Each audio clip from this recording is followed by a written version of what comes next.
2. Hello, one and all. It is Monday night here at IR Bad at Games, and I think we've made it to the end.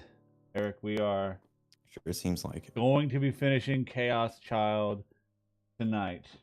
All the remaining secrets will be revealed, truth about Chaos Child Syndrome, all that good stuff. I mean, we did seem to get one of the last big reveals, I would guess. Yeah, but maybe I'm wrong. What were you talking about? The skin thing? Yeah. So yeah, I suppose now we're just moving right on into the big time stuff. If you haven't been keeping up with this exciting roller coaster this is ride. definitely not the episode to start with. But yeah, man, that so that was I think I was saying, the I am the cheese ending for a while. At least in jest. From like soon after I got off the Fight Club shtick with Serica, like being imaginary altogether, and not there imaginary, not imaginary like she is. Right, that was kind of wrong. Imaginary, but not in the way you're saying. Yeah, like different. But yeah. But yeah, so I'm so this is like a surprise, but it's also like and when you said something about there was like a line way back about him being wrinkly from some like rando kids, I'm like vaguely recollecting that now. Yeah, now that I thought about it afterwards, 'cause I didn't fully remember where it happened in the story, but it was after he had been accused by the police of being the murderer, right? And so right, he's running down the street to get to hide, and he gets chased by some college kids who are from out of town, not from Shibuya. And that's the reason why they bring in the wrinkly thing, because if it was someone from Shibuya, they wouldn't have mentioned it. Wouldn't have said anything about it. And then the other thing that kind of alluded to the skin condition thing is there is a point near the end of the common route where he's going downtown to meet with Wakama at the Hikyo building, and there's a person in the crowd who claims to be Miyashiro Takaru is like he's doing this little fucking display thing, and some people are like, that can't be him because he doesn't look like him, and he's like, well, he does look like me, but he doesn't because he doesn't have the skin thing. Yeah, he doesn't. Yeah.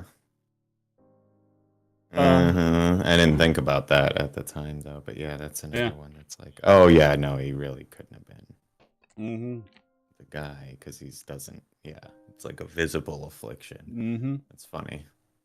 All right, well, yeah, here we go. The end. And then it's like Serica got what, like No, I don't know exactly how she got out. She's not exactly clear either. It seems like, but she's with Momose-san. I think last we saw, and she had like kind of stumbled back into the high school. I think the implication coming into the true end, at least unless I don't know if it goes back on. I truly don't remember if it changes it or not. But at the end of Common Route, Takaru's like, I want to make you into a real girl, essentially. And what he does is, I think he just erases all her memories of their time together and of him, and anything of him left in her, he gets rid of it. And that's when we come to the true end. It's months after that, like where it picks up. Yeah, it's like, or that's where she like woke up was after that happened. Seems like it makes sense. Checks out, but yeah. So all right, I guess we can just all right. Here we see how long it takes us to get through this. We're not entirely sure. I think it's gonna be the entire stream. You think so? I remember the true ending being basically a whole chapter in and of itself. Okay. So cool. All right, here we go. So you came, huh? Your next deposit for living expenses isn't for the next 3 days, you know.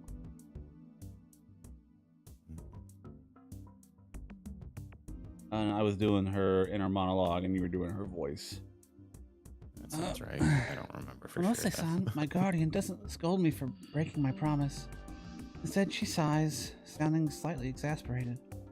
I was scared that she got mad, so I'm a little relieved. No, I know that. That's not why I'm here. Oh, come inside. Is coffee okay? Yes. Been a while since I last saw her, but part of me doesn't really know how to deal with this woman. She's normally really laid back, but she can quickly get scary out of nowhere. There's a powerful aura to her that you can't fight back against. Probably. If she tells you to do something, you do it. Excuse me, I say as I timidly enter her office. Inside, it's a normal office. I crane my neck to look around. Her business card says Credit Bureau. It's easy to assume that makes her kind of similar to a detective. As far as I know, anyway. I mean, does it? Huh. From what That's wild. If credit bureaus in Japan are like independent, Yeah. it's like insurance agents or investigators or True. something like that here. But like being a credit bureau to do it is a different. That's usually like a quasi-governmental agency. Yeah. That's kind of interesting, or at least like a complicated bank or something. I don't really know how credit ratings work, I guess. Me. From what I've seen on TV, I figured the detective offices are supposed to be messy. I'm surprised to see just how normal her office looks. But like credit bureau, I wouldn't assume like, you know, private eye shit. Here. Whatever, I guess. Thanks. I take a sip from the coffee shop. Come to think of it, I haven't had anything to eat since I ran from Hekio Academy this afternoon. I didn't feel like eating at all after going. So, I told you to stay away from Shibuya, didn't I? You did. I try to focus. I need to get answers today. I'm sorry, but there was something I needed to know. I tell her as much as I can about everything that's happened since yesterday. Mose-san listens quietly, occasionally sipping from her coffee. She doesn't bat an eye, even when I tell her about how I collapsed and how I snuck into Hekio. I get a little mad as I start to talk. Mose-san clearly knows something about my past. And whatever it is, she definitely has something to do with Chaos Child Syndrome, or it definitely has something to do with Chaos Child Syndrome and Hekio Academy. Otherwise, she never would have told me not to come to Shibuya. I take something out of my pocket like a detective confronting a suspect with crucial evidence. Huh. It's just old woman. No, but actually, how the fuck did she get why the whole time? What was the deal? What did everybody else think about Serica? That she was just okay to be in Hekio? Why was she in that Anyway, I'm sure we're gonna learn stuff That's a about very that. good question. It just occurred to me that like, yeah, she doesn't look like she belongs there. Yeah. Why did they? Whatever. We'll find out, I guess, probably. Momose-san's expression changes. He's now making a face that I didn't expect. Did she just chuckle? Why? That's me, right? It has to be. Point at myself in the picture. Feel bad about it, but I borrowed a photograph from that room. Who is that next to me? Why am I wearing that facility's uniform? I thought you told me that I'd never been to Shibuya before the day of the Restoration Festival. The guard at Hekio Academy recognized me. And I even felt that sense of deja vu when I walked through the halls. It was supposedly my first time there, but it felt like my body was moving on its own. And then there was what that student said to me in the second-year classroom. Welcome back. I've been to that facility before. What do you think? Huh? How did it feel when you went there? Did it feel like you've been to Hekio Academy before? The way she answered my question with a question put me at a loss for words. No, like that's not. You either know or don't. I lose it. I don't know, but something just doesn't feel right. There's no way I could have been there before. I've never heard the name Hekiho Academy before yesterday. I didn't even know that it was a facility for Chaos Child Syndrome patients. But when I was there, it felt like I'd forgotten something. In the photograph, I'm wearing my uniform and smiling. The old woman next to me must have been a friend. I was friends with someone with Chaos Child Syndrome, and I was wearing the uniform. Does that mean I'm also? But then you wouldn't see... Did I have Chaos Child Syndrome? Is that why I lost my memories? You're wrong. Mose-san denies it outright. Not a single person has recovered from Chaos Child Syndrome. At least not as far as the public knows. That's furtive. As far as the public knows?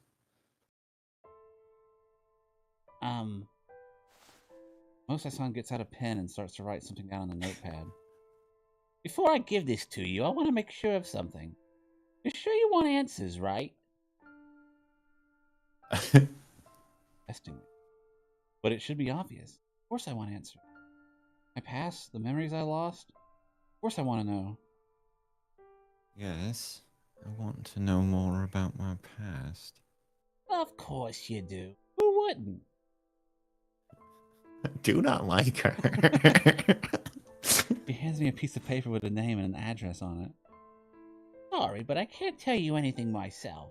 In fact, I'm not even supposed to be telling you that I can't tell you anything. But, well, now they'll just have to forgive me for this. Okay, maybe she doesn't suck. But... Just go there and ask her your question. That's how you can start. Unosato-san. Ah. Probably. Got Feels it. like she didn't tell me Okay. anything, as per usual. Still, I have no choice but to go there. Gulp down the rest of my coffee. It was really hot. Oh, which has gone completely cold. And still... Ah! Oh man, have you Oh. seen Stargate? Yeah. And there's this one sequence where Teal'c drinks coffee straight from the jug. I don't know. O'Neill's like, isn't that odd? He's like, extremely. And I don't know. Anyway, doesn't matter. Just thought of that. It's a very funny scene. Oh, right. How are you doing, by the way? Living by yourself, I mean. Mose-san chases after me as I start to leave the building. I'm doing all right, I guess. Don't Made me use too much nervous. money, okay? Grapes that I ate yesterday flashed through my mind. Then yacked into the street. I'm keeping my allowance and the money I need for living expenses separate. Oh my, making grown-up decisions already. Have you made any friends? Think of Aoi and Ayaka. I have no idea. Yeah. I see. You must be having lots of fun then, right? Yes, I am. I'm really glad to hear that. Okay. He really is glad. Why do our eyes seem a little sad? Because you're a murderer. All right, take care of yourself then. Maybe we'll meet again someday. Bow in response to her curious way of saying goodbye. What is that? It's weird. Well, everything she says is usually pretty ominous, so there's no real point in thinking about it. That would get old. Yeah. See you later. And with that, I leave Frisia. Next day, by early afternoon, I arrive there. It's here, right? The address on the piece of paper was Ooh. for a hospital in Yoyogi. AH Tokyo General Hospital. When I first saw the paper, I had the feeling that I'd heard the name before, but it's only now that I'm actually seeing the building that I remember why. About 3 months ago, the police ran a search here. Everyone was talking about it to the point where I knew about it, even though I don't watch the news. They'd been committing all kinds of medical malpractice, which they hadn't reported at all. and they'd been making illegal donations to politicians for years to cover it up, or something like that. They also had Yes. ties to some weird cult, and instead of treatments, they'd sometimes make patients undergo weird rituals. This place is scary. I hope it's safe. I'm pretty sure I heard that all the managers and doctors involved were arrested, and any ties with the cults were severed. Nowadays, it's supposedly been repurposed into a completely different hospital, but still. Oh, it'll be fine. Just go. Speak loudly to cheer myself up and head inside.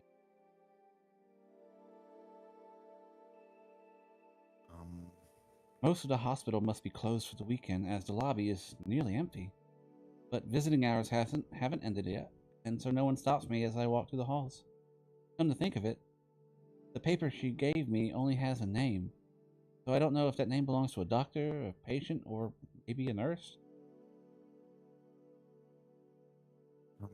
Excuse me. Speak to a nurse at the nurse's station. Yes, what can I do for you? Does this person work here?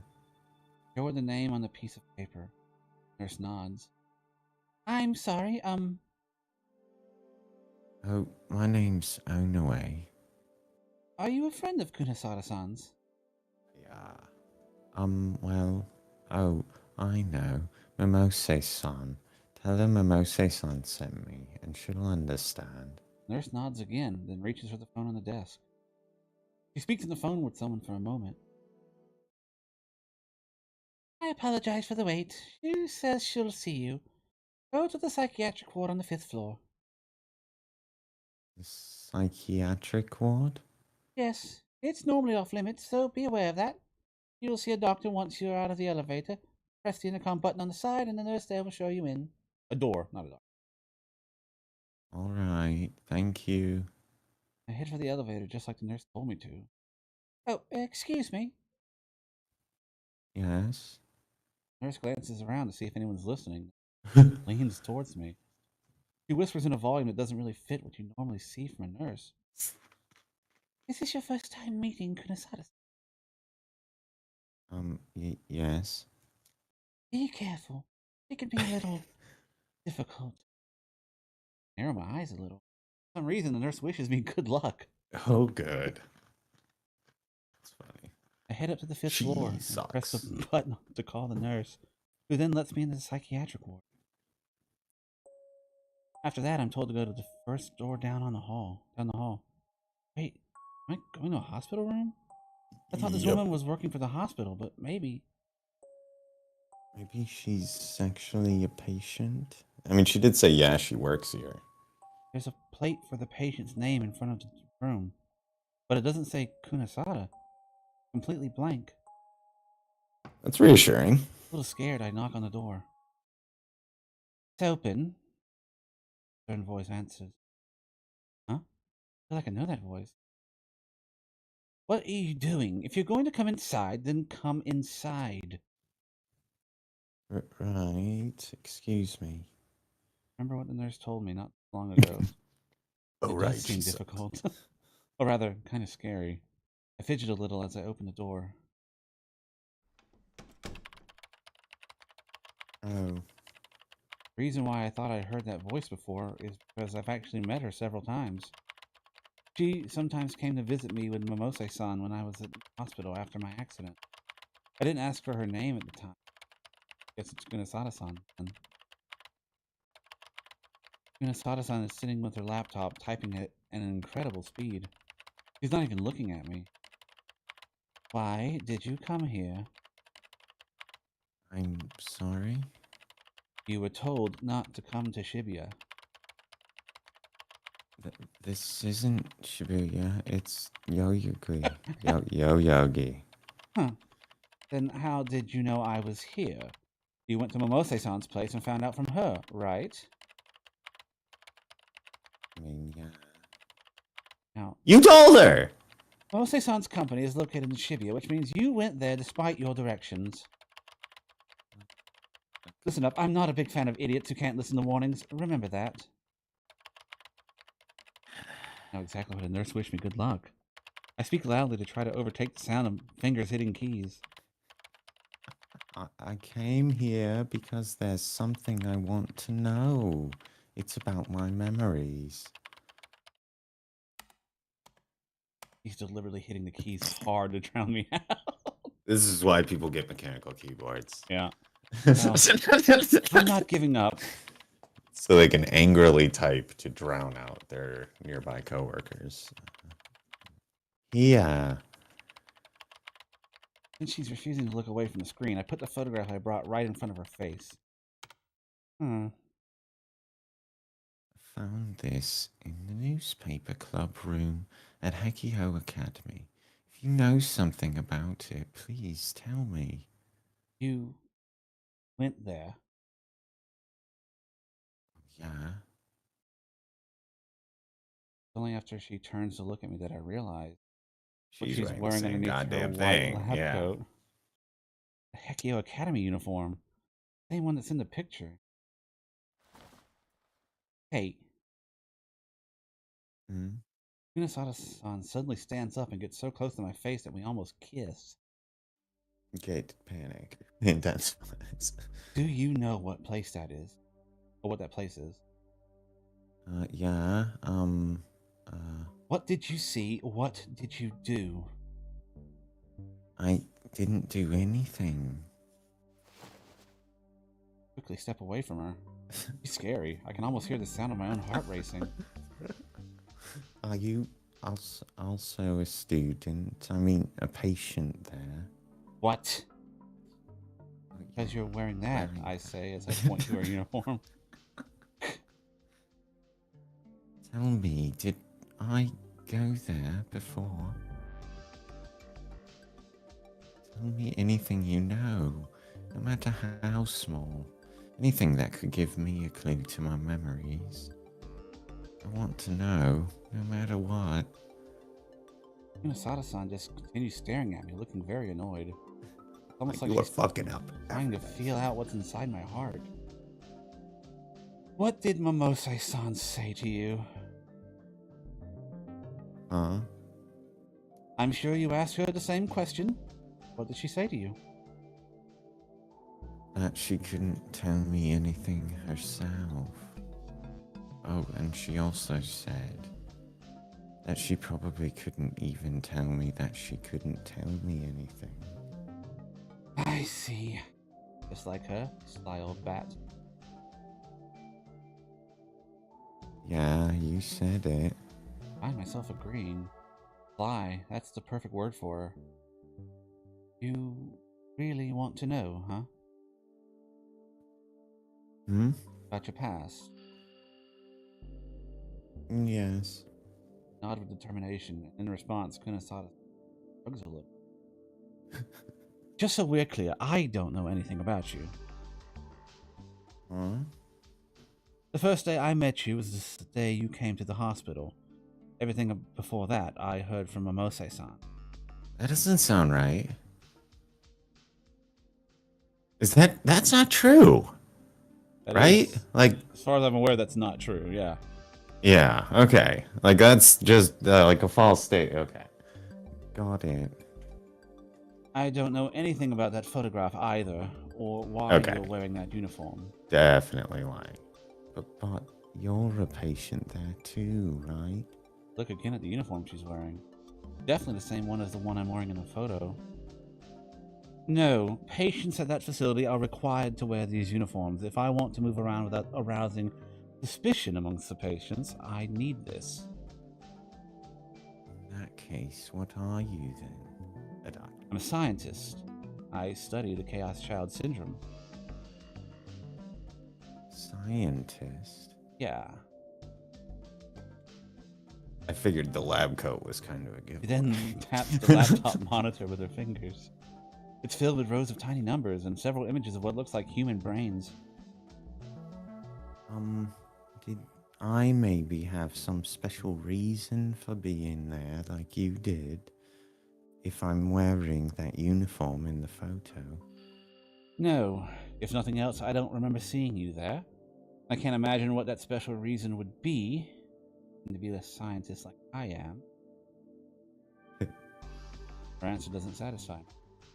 The guard I met acted like he knew who I was, and the woman in the picture seemed to be acting like we were friends. This person is a patient, aren't they? Pointed the photo. Tell me about her. If you're doing research on them, then you should know her, right? Good play. I can't just share a patient's private information with outsiders. You're fucking lying. You're studying them without their knowledge or consent. I might not be an outsider, though. You? Why do you want answers so badly? Isn't it obvious? Who wouldn't want to know more about their past? And besides, I think I heard lots of different voices in front of the room where I found this photo. I don't know how to describe it, but it all felt so familiar. If one of the voices I heard belonged to her, then she must have been a dear friend of mine. Is it so wrong to want to remember a dear old friend? Or an older dear friend? Heyo. She's glaring at me with a really scary look on her face. Did I go a little too far? Can't help it. I really mean what I said. A real pain in the ass. What? I can see why Momose-san palmed you off on me. Yep. This was very much a, you know what, I'm passing this up the chain. I am done. She stands up and starts to leave the room, as if she's finished talking. Wait. I quickly try to stop her. We're not done. Wait here for a little bit. I'll find out if it's okay to tell you. This isn't like one of those, temporary hold things. You guys aren't... Oh, and don't touch my computer. There's a lot of hentai on there, isn't it? Huh. I start thinking to myself as I'm left alone in the room. Maybe she actually does have friends. Yeah. She keeps me waiting for about an hour. That's when I start to think that she's making me wait on purpose. She comes back into the room. She then tells me to follow her and the promise that I won't tell anyone what I'm about to see. The fact that you are already snuck into Hekio worked in your favor. He said that if you're going to be doing stuff like that on your own, it's better to just tell you. Is it gonna be Tucker? Shit. I'm trying to think. Because his dad is dead in this timeline, I think. But that would be a wild twist. Anyway, I don't know. The person responsible for the research said that. Well, he's certainly responsible for a lot of things. Oh, it's Tucker. Unosada-san goes deeper into the building and suddenly stops. Well, this is the place. She turns around to face me as she puts her hand on the door. Wait, I want you to promise me something before you go inside. Obviously, you can't tell anyone about what you'll see in here. Right. But also, once you see the people inside and you accept things as they are, promise that this time you'll stay away from Shibuya for good. Uh-huh. That's the condition for telling you what you want to know. Wait a minute. What do you mean? You'll understand when you see them. Unosada opens the door without waiting for my response. It's like all of them. Yeah, okay. What I see inside the hospital room leaves me speechless. Only the dim light from the fluorescent lamps above illuminates the room. I can smell the peculiar scent of disinfectant. There are 4 beds, each with a patient on them. And all of them are old women. Their bodies are hooked up to machines like the ones you see on TV shows. They keep going beep, beep, in sync with the rhythm of their hearts. This way?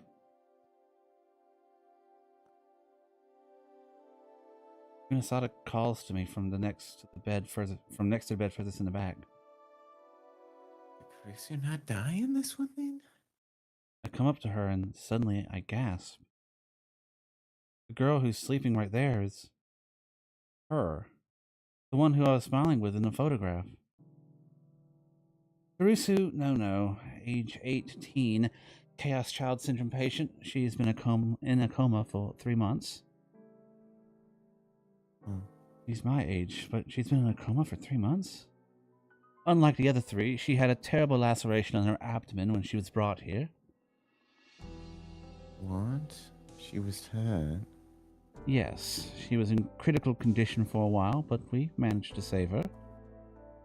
For some reason, Kunisada-san frowns as she looks at me. Anyway, now you understand, right? You won't be able to learn anything from her while she's in this state, let alone what relationship she had to you. He points to the woman on the bed as if to say, satisfied?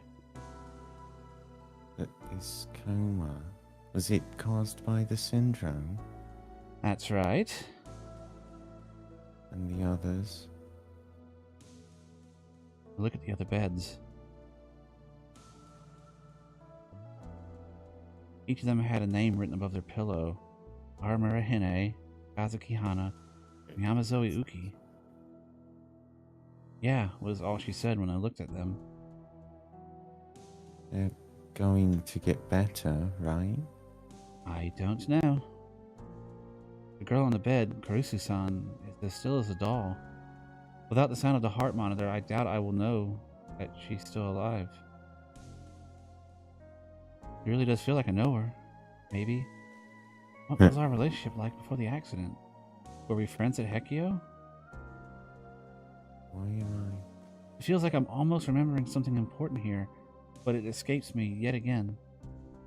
Kurusu no, Kazuki Hana, Armura Hine, Yamazoe Uki, they're all names that I'm supposed to be hearing for the first time, but it doesn't feel that way.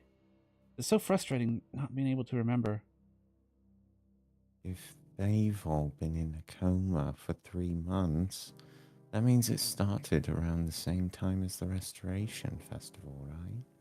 I was told that that's the same time I lost my memories. Could that really just be a coincidence? Why did they all end up in comas? That's private medical information. Why do you want to know? Maybe I can do something to help. I want to ask about her. I want to ask her about my past directly. This isn't an illness that an amateur like you can treat. You don't know that. I feel like maybe she does, though, probably. But no matter how much I try to argue back, Kunisada-san refuses to listen to me. She just keeps... Well, have you tried, like, fruit? I don't know. Have you tried turning it off and turning it back on again? Right. Give that a shot. If you haven't tried it, how do you know it's not going to work? Just keeps insisting that I leave and never go back to Shibuya.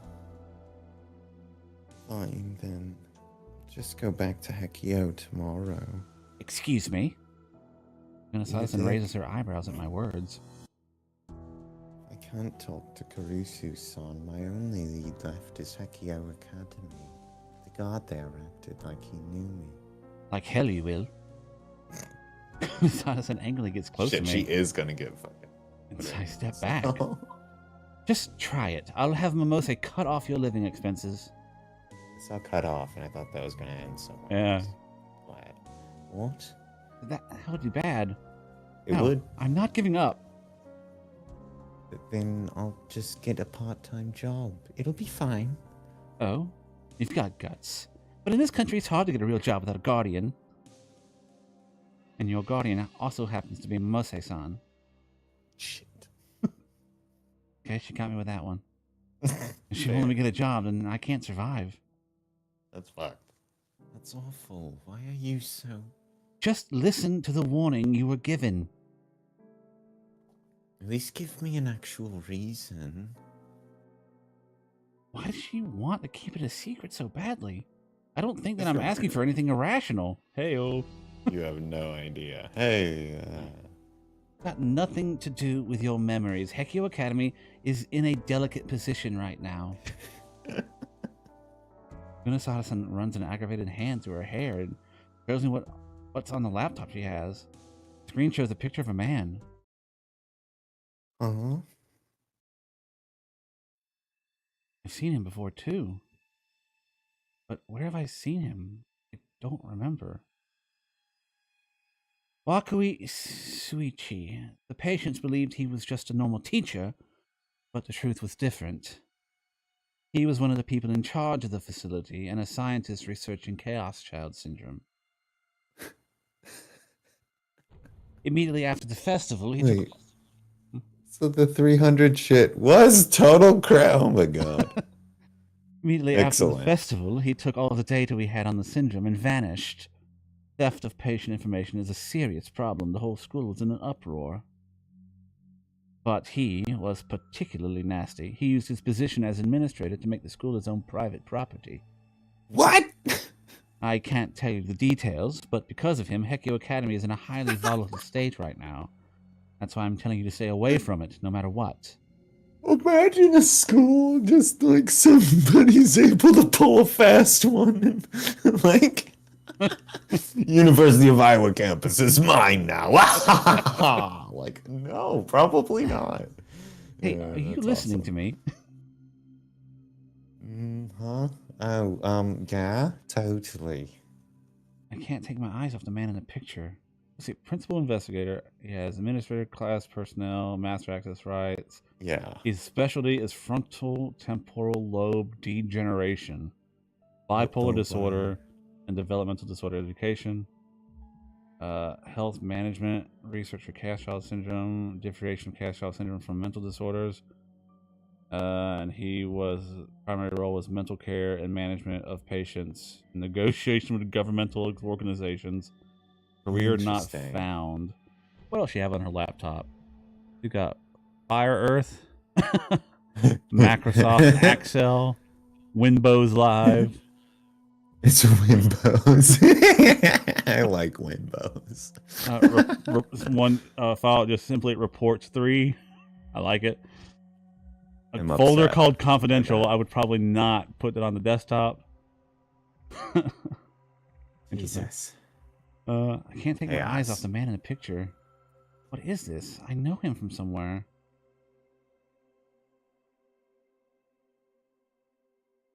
Oh. My eyes meet with Kunasada-san's just as the scene flashes from my mind. Her look of annoyance is gone, and now she looks dead serious. She's been lying her ass off. Do you remember this man? Huh? Do you remember where you saw him? I don't remember the image I just saw. It was probably... Well? I can't say for sure, but I think I might. But even if I do, why would I know that place? As I wonder that, I suddenly hear Kunasada-san whisper something. Fuck. Remembers the location of the device. Was the memory alteration imperfect? Hello, hi, I can hear you. What did you say? No, it's nothing you need to worry about. Just tell me where you saw him. This is very important. I don't... Sure, okay. But in exchange, I have a request. And so I tell her the idea I just came up with. After I leave the patient room where the 4 girls are sleeping, I'm taken even deeper into the hospital. We had to wait for a while as Kunasada-san needed to get permission from above and negotiate. I ended up waiting for several more hours. Probably night outside by now. The further into the hospital I go, the colder the air becomes. It feels like something terrifying is waiting for me. Where are we going? I'm fulfilling my end of the bargain regarding the condition. There's another patient you need to meet. Huh? But I said that difficult to do? I didn't think it was. Shinjo-san?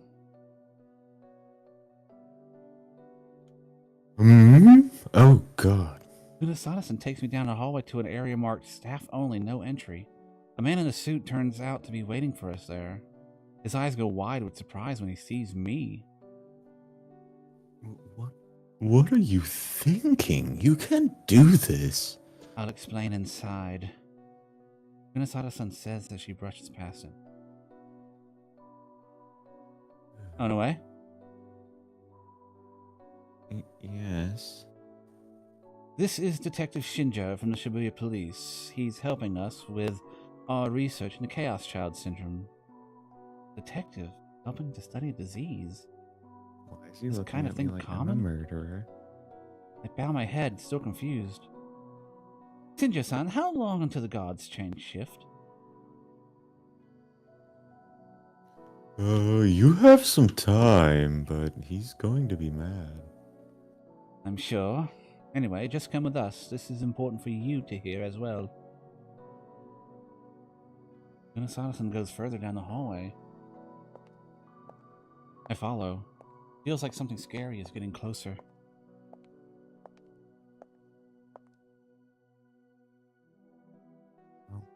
Who exactly is in that room? You'll know when you... Oh, sorry. Stealing my life. No, that's fine. You'll know when you go inside. You at least watch the news, right? The news? Is this person someone famous?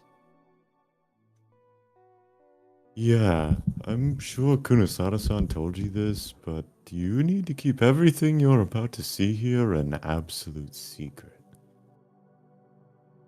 I'm referring to the man you're about to meet, but you also can't tell anyone that you met him, or even that this place exists. Got it? Yes, What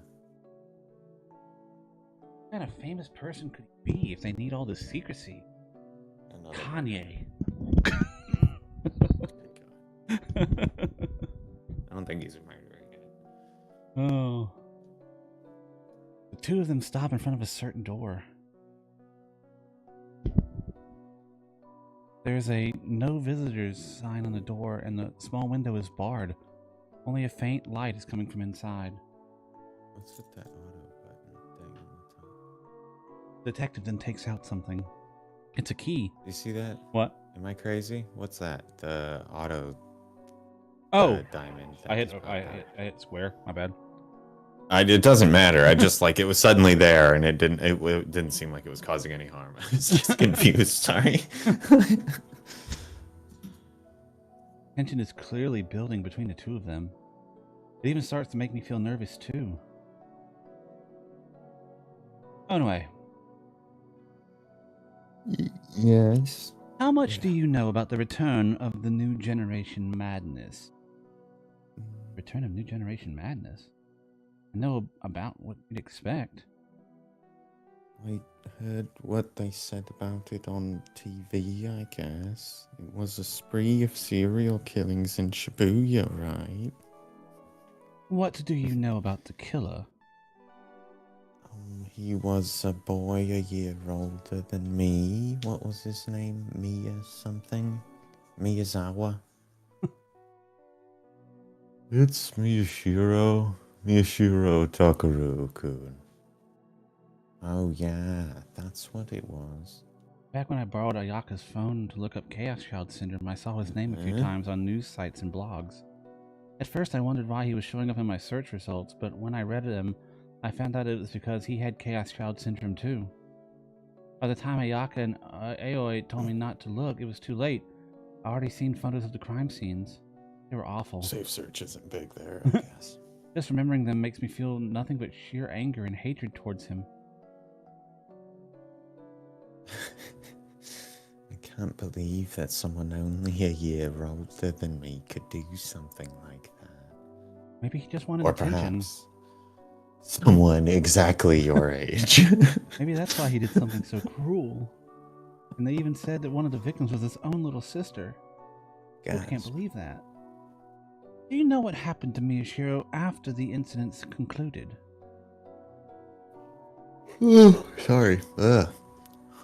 I don't know. But he was arrested, right?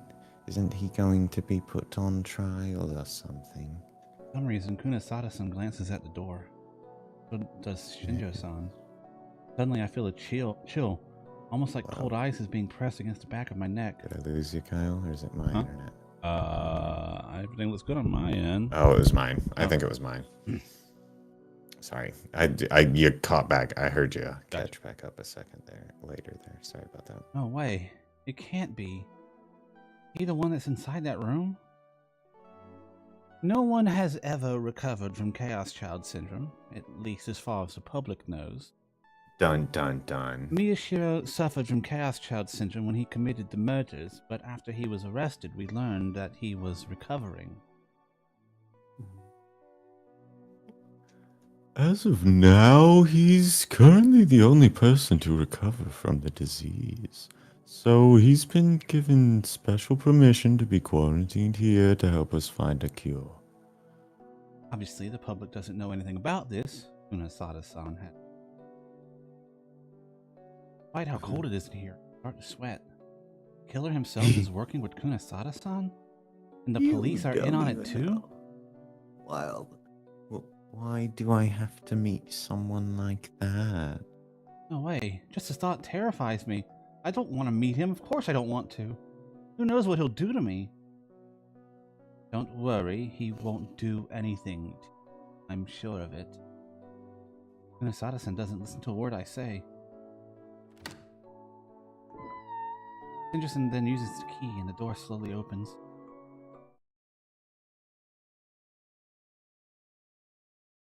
Hesitant, instantly notice him in this dark room.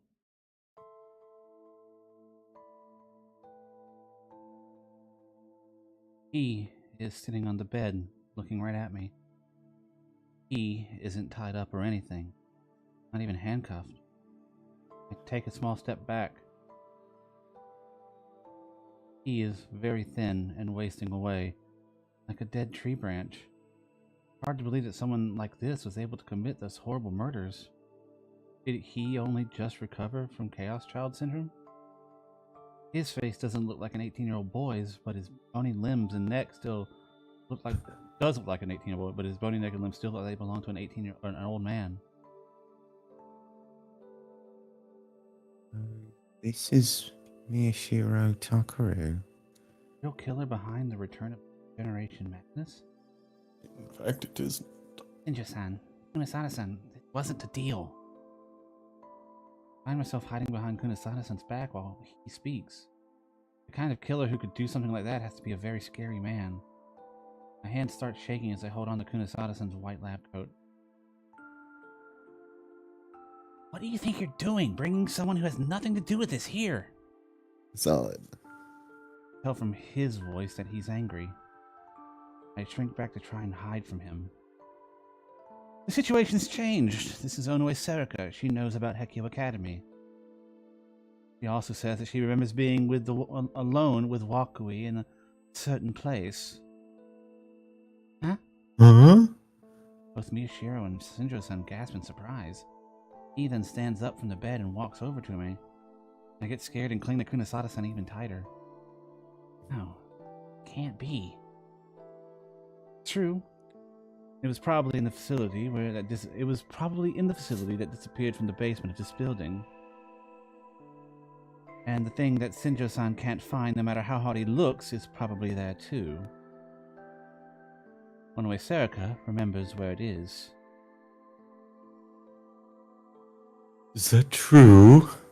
Hector grabs me and pulls me towards him. Naturally, this causes me to stop clinging to Kunasada-san. Fuck, I don't know. Where? Where did you see him? Huh? It was... I almost answer him, but manage to barely stop myself in time. I can hear Kunasada-san groan. That was close. I can't tell them just yet. Onoe-san? He wants to make a trade. Yeah, sorry. What? What do you mean? She says she'll tell us where the facility is, but in exchange she wants to help us find the cause of Chaos Child Syndrome. Miyashiro starts looking at me with narrowed eyes again. Onoe-san, was it? Playing it hard here. Huh? Can I ask you something? I'm obviously still scared as he looks at me, but I work up my courage and look back at the killer. Are the lambs still screaming, Sarah? Damn. Sorry. What? Why do you want to get involved in this? I don't think there's anything an amateur could do that would help. Fuck you guys, all of you, amateur. She is an experienced serial killer. Thank you very much. Well, just tell the detective where the facility is and go back to your happy, normal life. I really don't think a person like you would understand how I feel. You're a maniac who attacked and killed your own family. Still, if I don't say anything, then it'll just feel like I'm letting him win. Shakespearean irony here. That's why I decided to say what I'm thinking. My voice starts to fill with emotion to the point that I practically start shouting in his face. I just wanted to save a girl who might be my friend. Is there something wrong with that? Then again, it's not like you would understand. Miyashiro doesn't say anything back. He just listens to me silently. And then, when I finish talking, smiles a little. What? Why is he smiling at me like... Miyashiro, I'm letting you make the final call here. Are you okay with that, Shinjo-san? I guess I don't have a choice. As a police officer, I seem to be, devoid of authority altogether. Thank you. I look at Kunisada-san and the detective in surprise. They're going to let a murderer of all people decide what to do with me? Doesn't make any sense.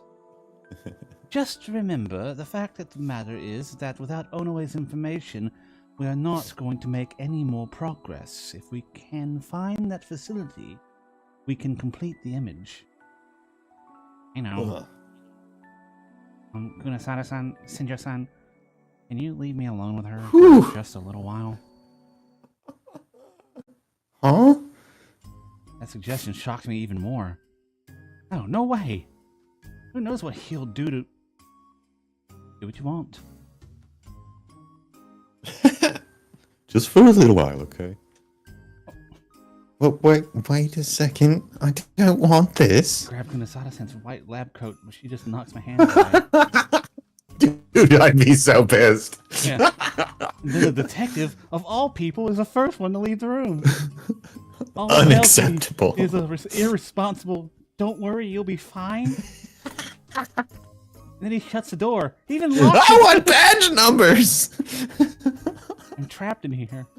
I'm too scared to turn around and face the bed. Who wouldn't be? I said some really awful stuff to him a moment ago, after all. What do I do if he attacks me? I glance over my shoulder. Miyashiro Takaru, is still there. Mind if I sit down? I get tired if I stand up for too long. Do whatever you want. Oh, well, yeah, obviously within reason. Miyashiro takes a deep breath and then sits back down in the bed. He rubs his knees like he's trying to feel for something. There's no strength in him, and he looks even smaller after sitting down. He doesn't look like he's going to attack me. A little relieved, I finally turn to face him. I'm not going to do anything to you. Just wanted to hear the rest of what you had to say. You said you want to save a girl who might be your friend, right? That's right. So what? Is that...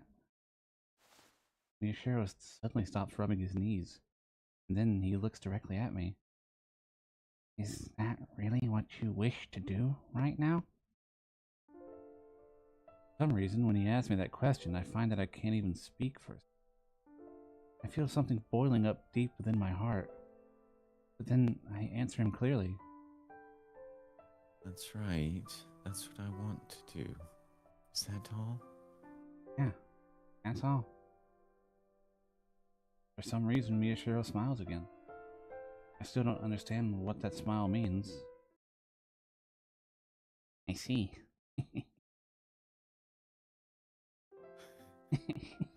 It kind of is fucking wild. Like, I don't know how you deal with that. Then he bursts out laughing. I don't know how to respond. He curls his tiny body up into an even tinier ball as he doubles over laughing. He shakes as he tries to stop I'd be laughing, banging on the door. but fails, and a hoarse voice leaks out from his throat. I don't find it funny at all. What's so funny? Oh, sorry. It's nothing. It's so. Once you save this girl who might be your friend, what are you going to do? I'm going to ask her about myself. What was I like? Why was I at Hekio Academy? I see. All right, that's a relief. In that case, please help us. Huh? Relieved? What's that supposed to mean? Hmm. Really doesn't make any sense at all. Are you sure you're really okay with this? Yeah, I won't get in the way of what you want to do. Well, as long as you stay out of certain places. Places? What do you mean? Never mind. Thanks for your help. Miyashiro offers me his hand as he smiles. Does he want me to shake it? There's a lot of blood on those, my guy. I'm afraid I'm gonna pass. I look away and he stops smiling and scratches his head. Oh, sorry. I wasn't thinking. He seems like a normal, awkward boy. Hard to believe that he's a killer. Wait, what am I thinking? My mind flashes back to those pictures of the murders. The blood everywhere, their expressions of pain, the cruelly tortured bodies, the anger I almost forgot nearly came back. Just so we're clear, and no matter what your reason was, killing someone is never right.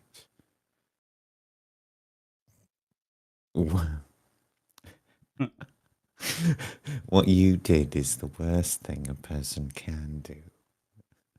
The person in front of me killed his own sister, and then said he killed himself in public, but in the end he didn't. Is that? Never mind. Just bail out. Killed all those people, yet he was too scared to die himself. He must truly value his own life. But the people he killed had their own lives that they valued too. They all had their own lives, friends, and families. All the things that I'm trying so hard to get for myself. Maybe I'll never get them, no matter how hard I wish for it. And he just stole them all away from those innocent people. I hate people like you. I don't know what effect my words have on him. He just sits on the bed and silently looks up. And suddenly, he smiles at me again. What? What's more, there are even tears in his eyes. His tears are so honest and true that I find myself overwhelmed. They fall to the bed without a sound. Interesting. How long did we stay like that? I have to remind myself that the person in front of me is a serial killer. If I don't, I feel like I might forgive my anger completely. I can't believe myself. It's too late for crying and regrets now. Miyashiro keeps crying, but he doesn't stop smiling. His face looks like a parent watching a child. I don't have any regrets. Fucking metal. I don't regret what I did. I'm satisfied. He doesn't regret it. Even after all those horrible murders he committed? I can tell that he's serious too. It's like he's crying tears of joy. You scum. I don't want to talk to him for even a second longer, yeah. I head to the door and call for Kunisada-san and the detective. I come inside and look towards Miyashiro without bothering to see if I'm okay. Reminds me of like Old Boy or something almost. That like kind of. Well, what did you decide? Miyashiro wipes away the tears as he spoke. I've decided to have her help us. You're sure? Yes. Two of them are looking at him as if they're looking at something utterly heartbreaking. But he just keeps laughing and crying. Truly a madman. He's a little different. Ambivalence. He's figured it out. He's a little different than what I thought a normal girl would be, but he wants to help Nono, then let's accept our offer. Because he wanted to make her a normal girl. Uh-huh. Got it. Right. Okay. No. If I remember correctly, Nono was the first name of Kurusu-san, woman in the hospital room. Does that mean the two of them are friends? Miyashiro, I want to ask this just once, to be sure. Kunosada-san's voice is low. She's probably worried I'll overhear. You aren't who you used to be. You can't use your power. You know that, right? Yes, I tried many times. I can't even see my Dai Sword anymore. Power? Dai Sword? What are they talking about?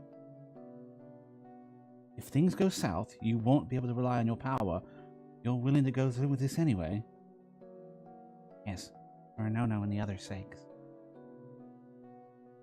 And really, this isn't like you. Aren't you happy to just get information on the committee? Yashiro chuckles and Kunosada-san frowns and looks away. Shut up.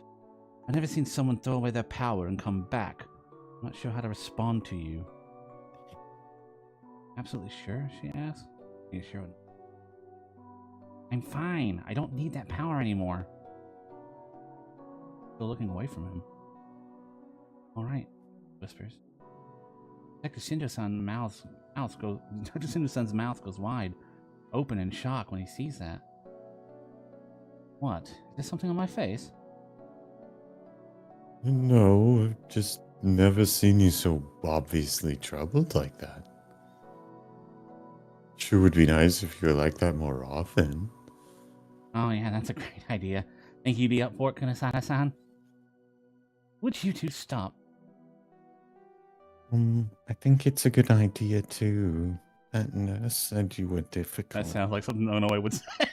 Yeah, like that's a classic one. It's like, actually, Excuse me? you're complicated to deal with. Huh? Oh. I didn't mean to say that out loud. Been there. Shit's the worst, let me tell you. Kunosada-san was glaring at me fiercely. Like, whoops. After that, she explains to me the rest of the plan, even though she's still ticked off the whole time. Finding out about Kurusu-san and the others, well, all the Chaos Child Syndrome patients actually, involved far more danger than I imagined. But I want my memories and my past back no matter what. And that's enough to keep me from getting scared and backing out. I listened to Kunosada-san talk until late into the evening, and just barely managed to catch the last train home. The second I fall into bed, I feel an exhaustion coming on that I can't fight, and I fall asleep without even changing clothes. This is why people should just put their beds on the ground. Just fall on them. It's great. So much happened today. I'm sure that I'll never forget it. What about the old me, though? Did she ever have any amazing experiences like this? Or was her life just completely ordinary and peaceful? There's a white light in front of me. It's so bright and so hot, and it feels like it might burn me. The light is shining on me, bright as can be. The same light from before. Probably the headlights of the car that hit me back then.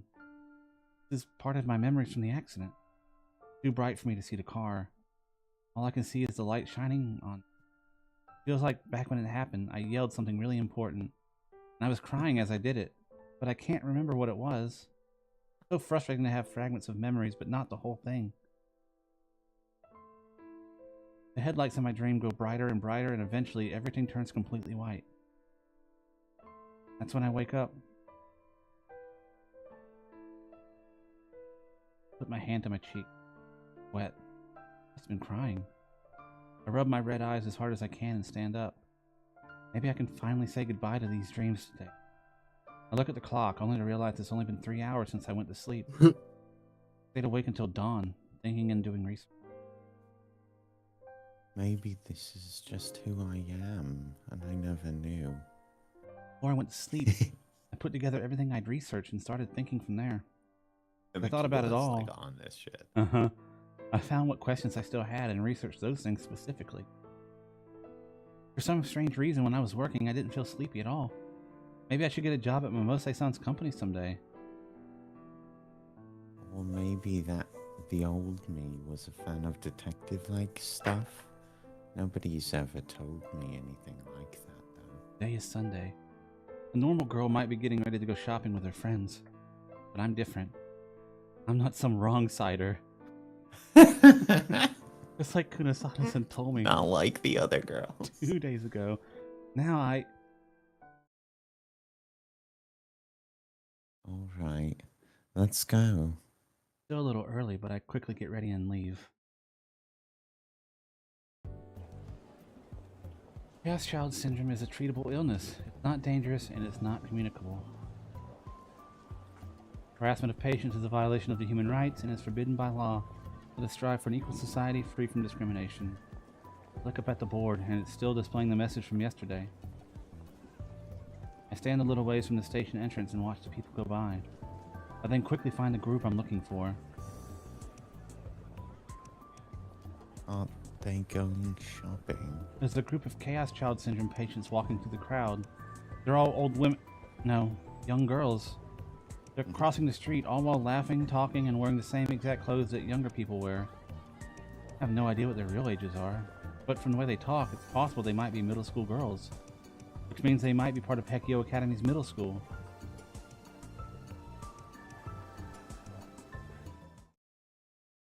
The people around them are ignoring them, probably because they've seen them a million times before. But a couple of foreigners are staring at them in shock. They're even pulling their phones out and taking pictures. But the girls show no sign of noticing and simply continue their conversation. He was right. I remember what Miyashiro told me the other day. We really don't notice. It's like it doesn't even exist for us. He told me about the strange symptoms of Chaos Child Syndrome. From my perspective, all the students at Hekio looked like normal middle school and high school kids. I didn't just see them. Sometimes I would touch them and their skins didn't feel like an old person's at all. But you knew what people were saying about you, right? No, not at all. We thought that Chaos Child Syndrome was a type of PTSD caused by the earthquakes. PTSD. What does that mean again? Feels like I've heard it before. Post-traumatic stress disorder. Basically, the memories from the earthquake would cause flashbacks, which would lead them to depression or nausea. That's how Miyashiro and the others were made to understand their symptoms. But the reality was completely different.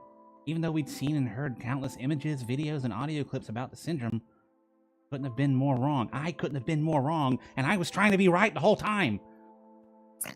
It's my whole thing. And I only just learned recently that all the victims were CCS patients too. Next thing I It's a knew, skateboarding magazine. next thing I knew, the girls with CCS had vanished into the other side of the street. They walked around and lived normal lives just like everyone else does. They can talk to people, they can watch TV, browse online, but anything about their real appearance and anything that would tell them they actually had the bodies of very old people, they won't see or hear. Kind of like they're living their own wonderful dream. That's how it feels to me. The day after I heard what Miyashiro had to say, I borrowed Aoi's phone again and did my own research on Chaos Child Syndrome. When I looked at what I saw online in light of what he told me, I realized that how many people really had no idea what they were talking about. It was like they just accepted the superficial... Welcome to the internet. Yeah. It's like they just accepted the superficial things they were told and didn't even try to find out the truth. They were shutting their eyes and covering their ears, blocking out all the stuff they didn't want to see or hear, just like a wrong-sider would do. I also learned how people like that were called wrong-siders. We were right. They were on the wrong side of the information divide. Then there's Kurusu Nono. It's like she started to embody the part of Miyashiro. Right. Weird. I also learned something important about Kurusu Nono-san, a girl who might have been my friend. Something that could very well be a huge clue towards learning about my past. I guess it's almost time. I look at the clock and see that it's nearly time. I head into the crowd in the direction the little girls had gone and start walking to my destination. I can see the inside of the academy from a distance. There's no one there, not even the guard from the other day. None of the people who thought they were students at the school are there. Detective Shinjo-san and Kunisada-san's plan is working so far. I call up an image in my mind. One of the man I saw on Kunisada-san's computer. His name was... Akui Shuichi. Yeah, that's That's right. Sometimes in the fragments of my memories, I would see him in a special place. It wasn't a classroom or the clubroom. It was a mysterious place surrounded by machinery. He was standing there and telling me something. Before the accident, I had been meeting with him in private in a secret place in the school. So, where is it? Eek. I whirl around and see Kunisada-san standing behind me. When did she get here? You could have at least said hello first. Where in the school is it? Where's the detective? And, where is he? They just went inside from the rear gate. Shit, are they not gonna recognize Takaru anymore? Sorry, doesn't matter. Is who not going to recognize Takaru? The students. Because Oh. he's not Oh, I don't know. afflicted. I don't know. I There's don't no know. students here right now, though. It's Sunday. Oh, duh. Right. I pulled some strings, and now the school's empty. Once we're inside, we'll be fine. We should get going, too. I still am curious, though. He stands up tall, like always, and walks right into the school. I follow behind her, bent over and trying to be sneaky. When I told him 2 days ago about the vision I had, when I told them about the place where I'd been meeting Wakui, all three of them went pale. It had been in that room. It had been in a place in Hekia that wasn't a classroom or clubroom, a place where the sun never shone. It had been filled with machines I didn't recognize. A man named Wakui had been standing there telling me something. When I told him that, Kunisada-san put her hand to her forehead and yanked on her hair in frustration. She already thoroughly searched Hekia Academy. But I guess I didn't search it thoroughly enough, said, frustrated. Of course, we had to go search the school again. The question was what to do with Miyashiro. I didn't think he needed to come with us, but evidently he had to go wherever the device was that I'd seen in my vision. Kunisada-san and Sincha-san told me that they'd been searching for that device this whole time. So, where is it? Kunisada-san asked me that again as she walks ahead of me. I follow behind her and try to summon the vision in my head, but I'm still not sure. I'm not sure. I'll have to walk through the school. When I find it, I'll say so. We don't have a lot of time. I can't have this place emptied out for long. It's Sunday. I understand. We walk inside the school building. When we get inside, we see the two of them standing in a corner. Didn't you just say that there's like a bomb threat or something? Like tell all the students like that there's some other innocuous reason that, or a gas leak, whatever. It doesn't have to be that wild, I suppose. But He really is here. Miyashiro Takaru. Not wearing handcuffs or any kind of restraints. imagine some random fuck on the street sees him. I guess if he's not Chaos Child anymore, he won't be recognized. But anyway, excuse me, detective. Yes. I thought this yesterday too, but don't you two trust him a little too much? He's a serial killer, right? Shouldn't you be a little more careful? I suddenly feel like an idiot for saying that. I'm just a teenage girl. Why would a detective take advice from me? Oh, you have no idea how much advice he takes from teenage girls. I can see why you'd think that, but there's no need to worry about Miyashiro-kun. He won't do anything. Osteoporosis has stolen all of his bone density. Forget it. Shut up and start looking. Forget it? Isn't staying safe really important? I really It's like up there on the top of the list. don't understand what's going on here. Oh, all right, let's go. I look down the hallway from the entrance.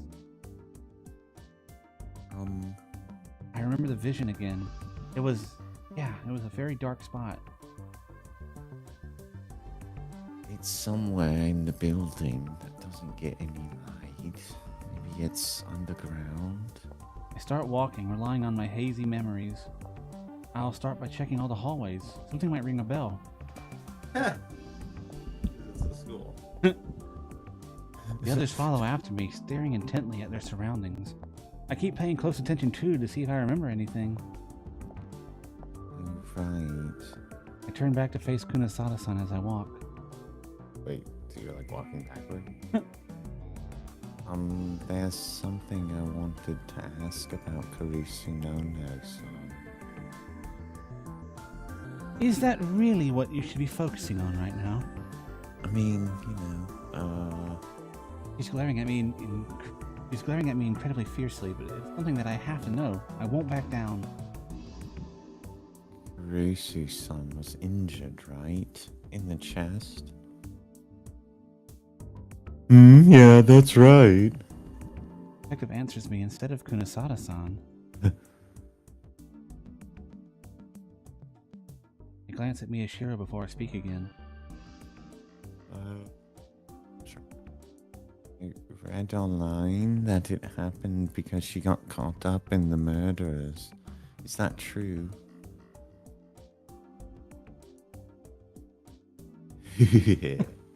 For some reason, all three of them fall silent.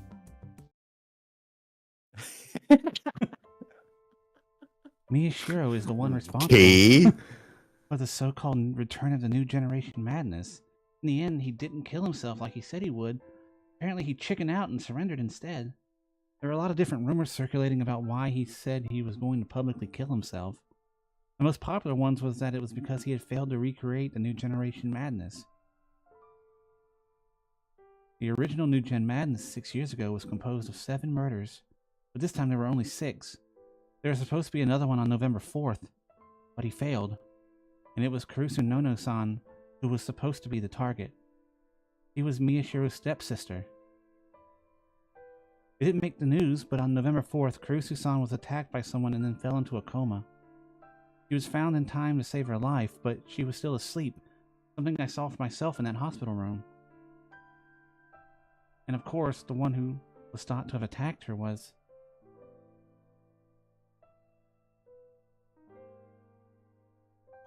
Miyashiro? I glare at him, but he doesn't respond. He just looks back at me, and for some reason, his eyes look incredibly sad. I just can't understand what this murderer is thinking. That's why I decided to start telling him what I researched. You were in the same orphanage, right? Did you try to kill another sister after you killed the first one? And you were in the newspaper club with her. Your names were both on a video that was uploaded. I'm not sure if I should ask what I really want to know. After all, I should have realized it yesterday. When Miyashiro called Karusu-san Nono, her first name, Karusu-san and Miyashiro must have been close. Which means that, since I'm Karusu-san's friend, he has to have known the old me, too. Do you know me? No. Huh. There's no hesitation in his voice. It's clearer and louder than I've ever heard him before. That's impossible. I have a photo of me and Karusu-san together. I don't know you. Nono and I didn't get along. I don't know who she was friends with. That photo was taken in the newspaper club room. You were the club president. There's no way you wouldn't know. Objection! Fucking got him. I don't know you. You can talk about that later. Move your ass. Yeah, that is. I mean, he let it be known that Miyashiro Takeru can act. Well, no, but he's right. Like, he doesn't know No, this true. Sonaway. That's true. Zone of truth, man. You just, Yeah. I'm not lying. Technically. Kunisada, yeah, technicals. I like them. Yeah.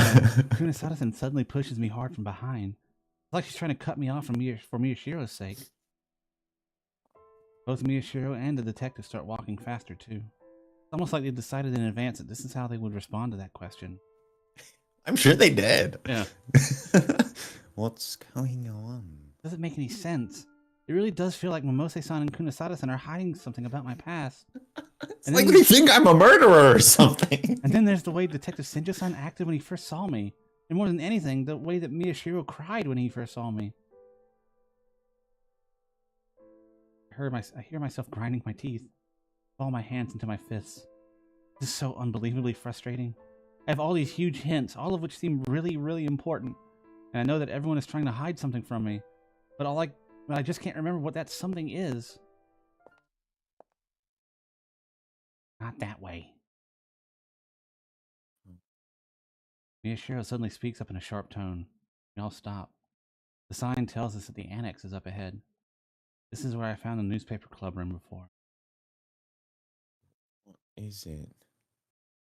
Go there last, once we've checked everywhere else. What's your problem? Doesn't matter where we start, does it? And if we go to the newspaper club room, I might find some hint. You're here to help Nono, right? There were no suspicious rooms around the newspaper club, I'm sure of that.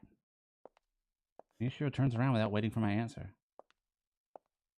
Hey, waiter. Whoa. Wait. I suddenly see a clear vision in my mind and yell. That was... What is it? My legs start moving on their own. Memories became clearer along with the vision. The view of the courtyard from the window, the trees and the plants. The scene in the window connects with my memories. That's right. Whenever I talked with Wakui in that strange room, I always went through this hallway, I think. And after going through this hallway, what did I do? Hey, do you remember? Be quiet, please. I can't concentrate. I start to walk, following the hazy trail of my memories. And then I end up outside the annex. This is the first floor of the annex. I'm standing in front of the building's wall. Why do I feel like I have something to do to the wall? I'm not sure why, but I do what the memories tell me to, and I put my hand on the wall. What? Ah! Hear Miyashiro and the detective gasp. Huh? I can't believe what I'm seeing either. My hand goes through the wall. My hand goes straight into the school building like there's nothing there. I can see the wall, but it doesn't actually exist in reality. I can't feel anything. Minor illusion. Yeah. I can't feel anything pressing up against my hand. So that's why we couldn't find it.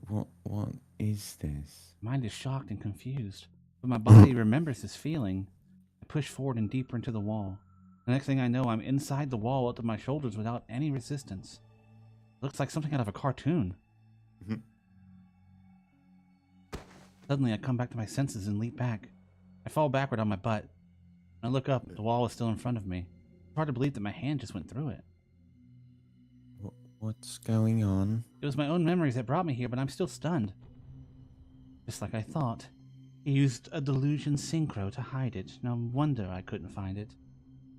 What? Kunisada-san goes up and pushes her hand against the wall. It disappears, just like mine did. It's like magic when you actually see it up close. I can't believe it. My job's gonna get so much harder. It's just an illusion, really. A minor illusion, if you would. Simple cantrip. Right, but imagine how much harder it's gonna be to find smugglers' shit and stuff. Oh my god. That's right. Can you see inside? I'll take a look. Detective pokes his head in and then disappears into the wall without any resistance. It's too dark to see clearly, but I think there's some stairs going down. It was right under the newspaper club the whole time. It's like he's mocking us. The detective then takes something out of his pocket. A small flashlight. If I don't come back after 5 minutes, run. Maybe call the cops. Tosses something at Kunisada-san, who grabs it. Looks like a car key. Just don't let anyone see Miyashiro-kun. And remember, accelerator's on the right. Wait. That's the one that doesn't make the L. Huh? Make sure you've got your gun ready. Forget the warning shots. If you see him, shoot him immediately. Oh yeah, no, totally. Cool your jets, okay? Japan isn't like where you come from, okay? We don't do Like things I'll like have to do a America over lot of here. yeah, I can't just kill people, all right? I don't know what you think this is, but But the detective takes out his gun and puts it in his other hand anyway. It's the first time I've ever seen one, and I feel a shiver run down my back. I'm forced to realize once more that this isn't a game.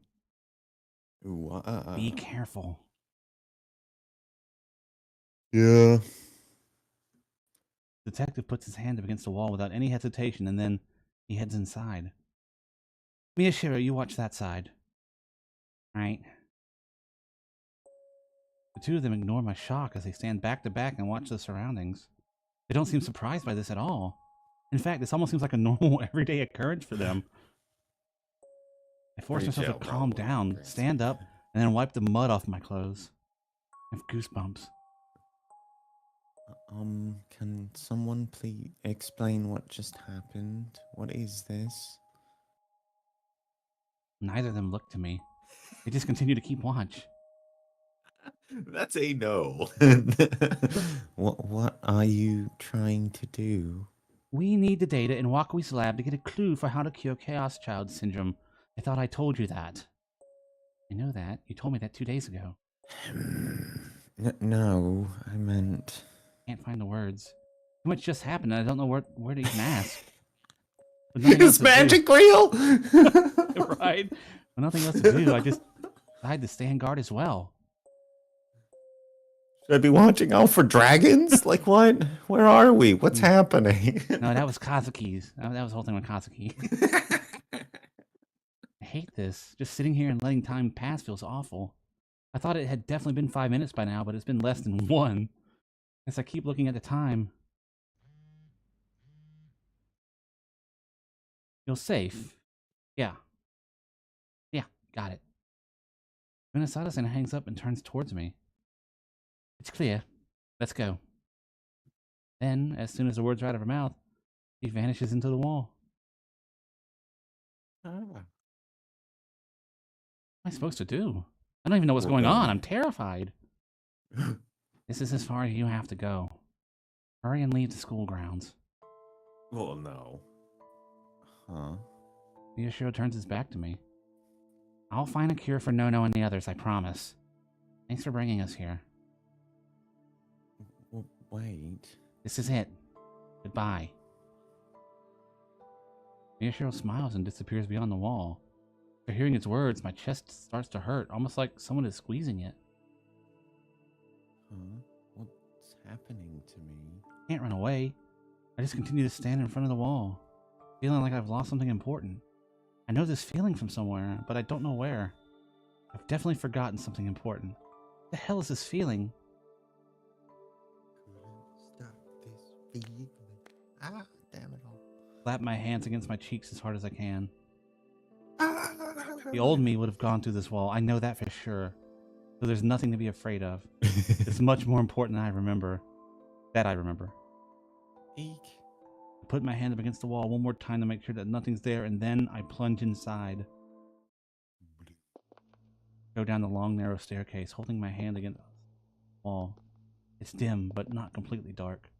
There's a tiny bit of light leaking out from below. Each time I take a step, the memories become clearer. There's no mistaking it. I've been here before. This isn't deja vu. Just who was the old me? Used to be a student here at Hekio, even though I didn't have Chaos Child. Maybe I was a scientist like Kunisada-san? Yeah. And that's why I started talking. That's why I was talking to that Wakui man down here? No, Sure. that doesn't seem right. There's no way a normal girl like me could be a scientist. Weird smile appears on my face as I start thinking about different ideas. Each time the lid almost comes off my memories, I start feeling terrible, and I smile in response to take my mind off of it. Don't go down there. Can't go down there. I can feel someone whispering that deep inside my heart, but my legs refuse to stop. What if the old me was a totally different person? What if I learned more about her? What if learning more about her changes me? Even if it does, I still want to know about the real me. And then, I finally reach the bottom of the stairs.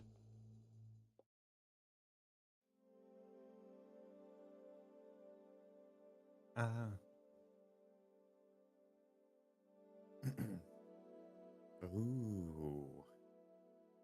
We've seen flashes of this room before. Mm-hmm. Row after row of TV monitors fill the space. I know this sight. I've seen it in the visions. Are the visions of this room? Miyashiro looks angry at me for not listening to his...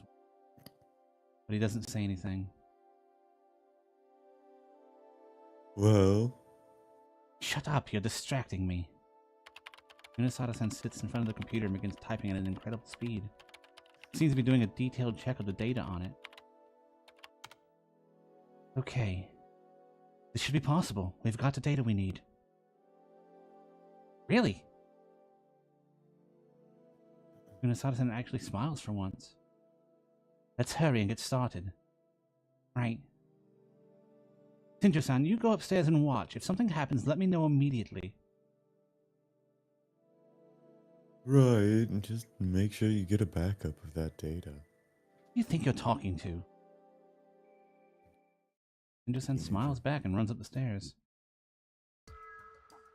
Miyashiro, get inside. Once you sit down in the device, do the injections immediately. What? Right. You know how to handle the injections now, right? Yes, you got mad at me enough times in the hospital. And you blame me? No matter how many times I taught you how, you never learned. Not true, empirically, if he knows now. Miyashiro runs into the next room looking a little excited. Did you find something? Unisada-san starts typing again. Yes, it's what we thought would be here, the device and the data we need. We may be able to use this to cure Chaos Child Syndrome. Her voice sounds ever so slightly cheerful. I've never seen her happy. Then you can cure Kurusu-san and the others. Most likely. Can't help but sigh in relief. How are you going to cure them? What's the data you were talking about? An image. Huh? In... An image? You mean like a picture or something? You can cure the disease with a picture? That doesn't make any sense. It does not. From the way Kunisada-san is acting, it must be possible. What's the cause of Chaos Child Syndrome anyway? And why are Kurusu-san and the others the only ones in a coma? Good question. Yeah. Something I've been wondering for a while. The town is filled with Chaos Child Syndrome patients wandering around. Unisada-san stops typing and hesitates for a moment. Then she looks at me and whispers to herself, I guess it's fine. You've seen patients besides Kurusu and the others, right? I nod. I've just seen some at Scramble Crossing, and I've seen a whole class of them here at Hekio. What did they feel like to you? Old people? What do you mean? They were probably actually middle school age. It seemed like they had no idea that anything was wrong. The ones in the classroom looked straight at me. It was like they were having a dream that showed them just what they wanted to see. Huh. You got right to the heart of it. Fuck. Sada-san smiles like a teacher whose students just got a good grade and goes back to typing on the keyboard. She seems to have found the data she's been looking for, but she nods in satisfaction. Are you aware of Wittgenstein's opposition to Kant's left-hand, right-hand thought experiment? No. Judging from the names, maybe they're important scientists or something? I doubt any high school girls actually heard of them. Moral. Take two matches. If you reverse the top and the bottom, spin them, and put them on top of each other, they're still the same thing, but a one-dimensional being wouldn't be able to tell. Huh? Now, take two right triangles, back to back, and pile them on top of each other. They're also still the same thing, but a two-dimensional being wouldn't be able to tell. In both cases, a person from those dimensions can't recognize what happened. They're incapable of understanding that the actions and concepts of rotate and pile up even exist. I get it now. I think I'm getting it. Huh. I don't get what she's saying at all. Each of these creatures in a different dimension has its own world that only it can understand. They're in what you would describe as a dream, except here, it's a delusion. Scientists call this phenomenon a delusion synchro. Remember what Miyashiro said? Chaos Child Syndrome patients have delusions that alter their sight, their hearing, and even their sense of touch. So in other words, the students at this academy are all having the exact same ultra-realistic dream? Not really possible. Kunisada-san seems to sense my disbelief, but her expression is completely serious. More precisely, their brain waves are causing them all to share the same delusion. That's why we call it a delusion synchro. That's how the entrance to this basement was sealed. What I just said. When we were forced to share the delusion that there was a wall there, so we could neither find it nor come inside. But you showed us that there was no actual wall. The delusion was broken for us, and the wall ceased to fulfill its function. But then shouldn't it have been a wall if she thought it was a wall?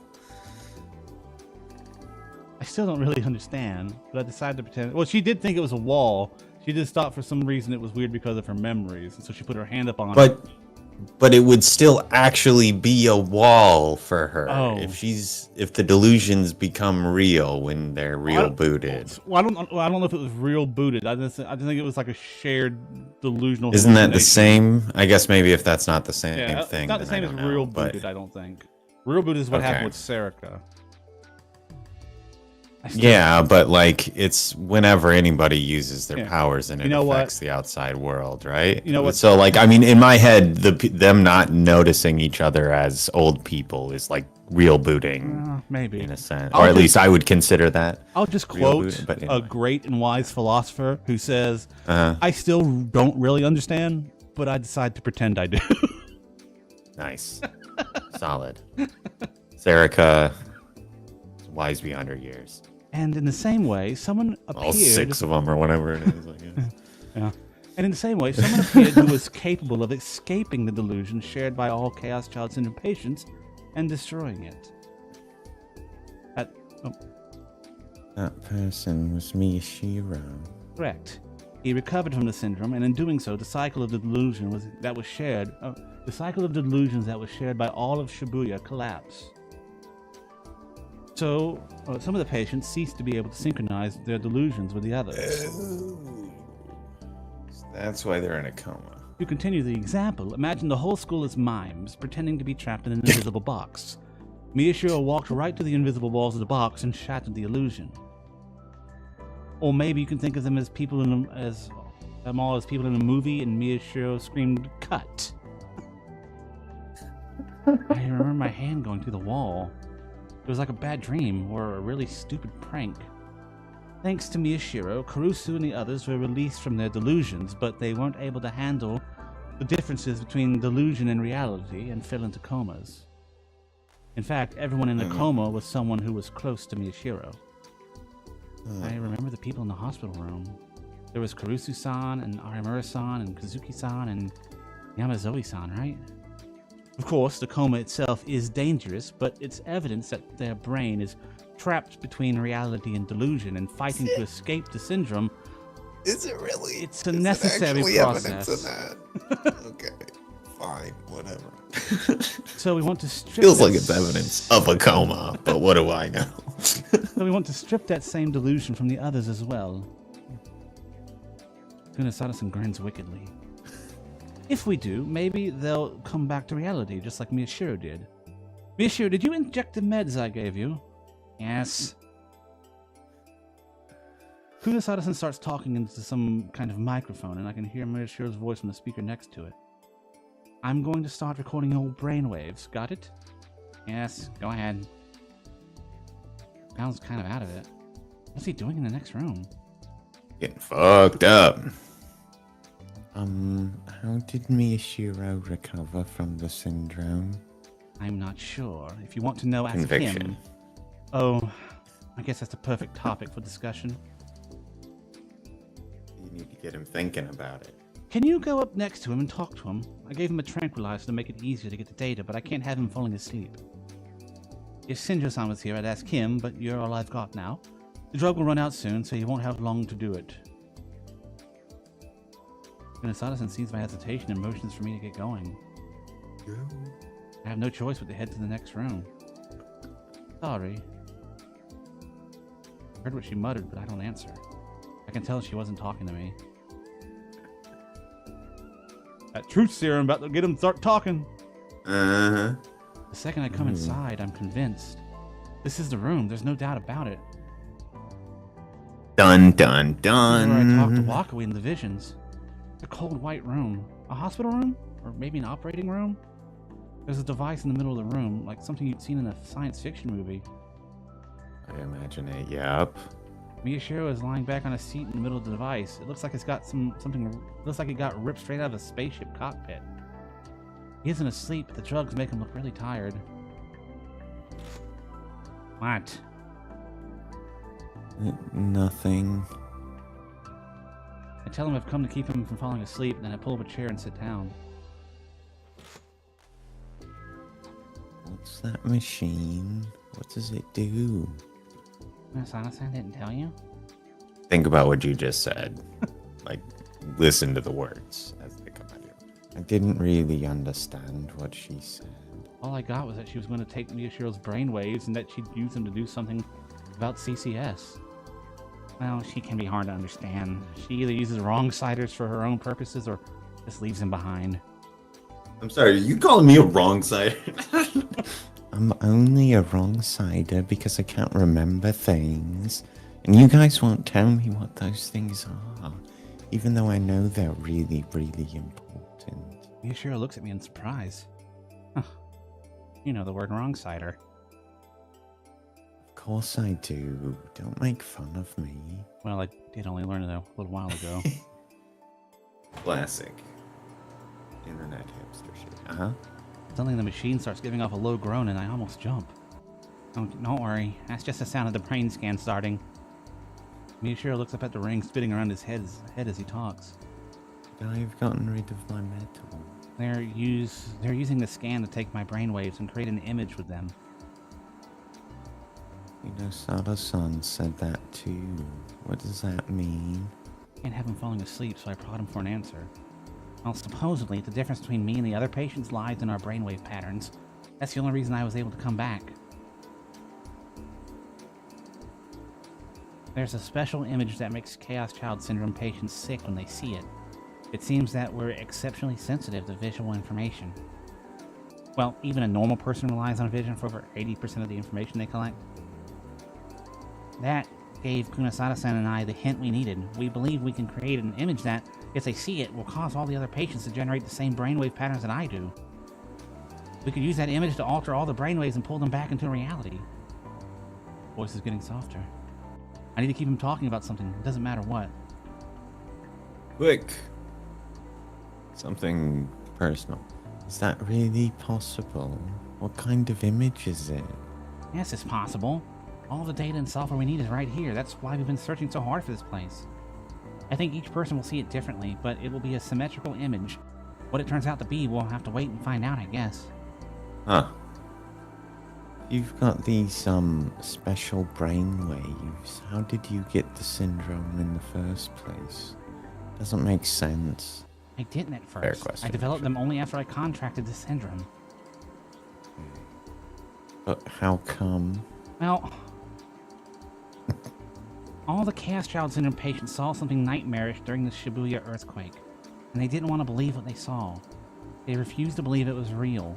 They thought that it couldn't actually be happening to them, and then came that white light. White light? The young people who were experiencing exceptionally strong stress and shock became psychics after being exposed to that light. They weren't satisfied with simply escaping into their delusions. They tried to alter reality itself to escape the pain, and that's how they got their powers. Powers? Wait, what's he talking about? And I was the biggest coward of them all. Reality was just so painful, I took the girl who was always by my side and... Wait. Eek. Suddenly, Miyashiro leaps up from his seat. He has a terrible look on his face.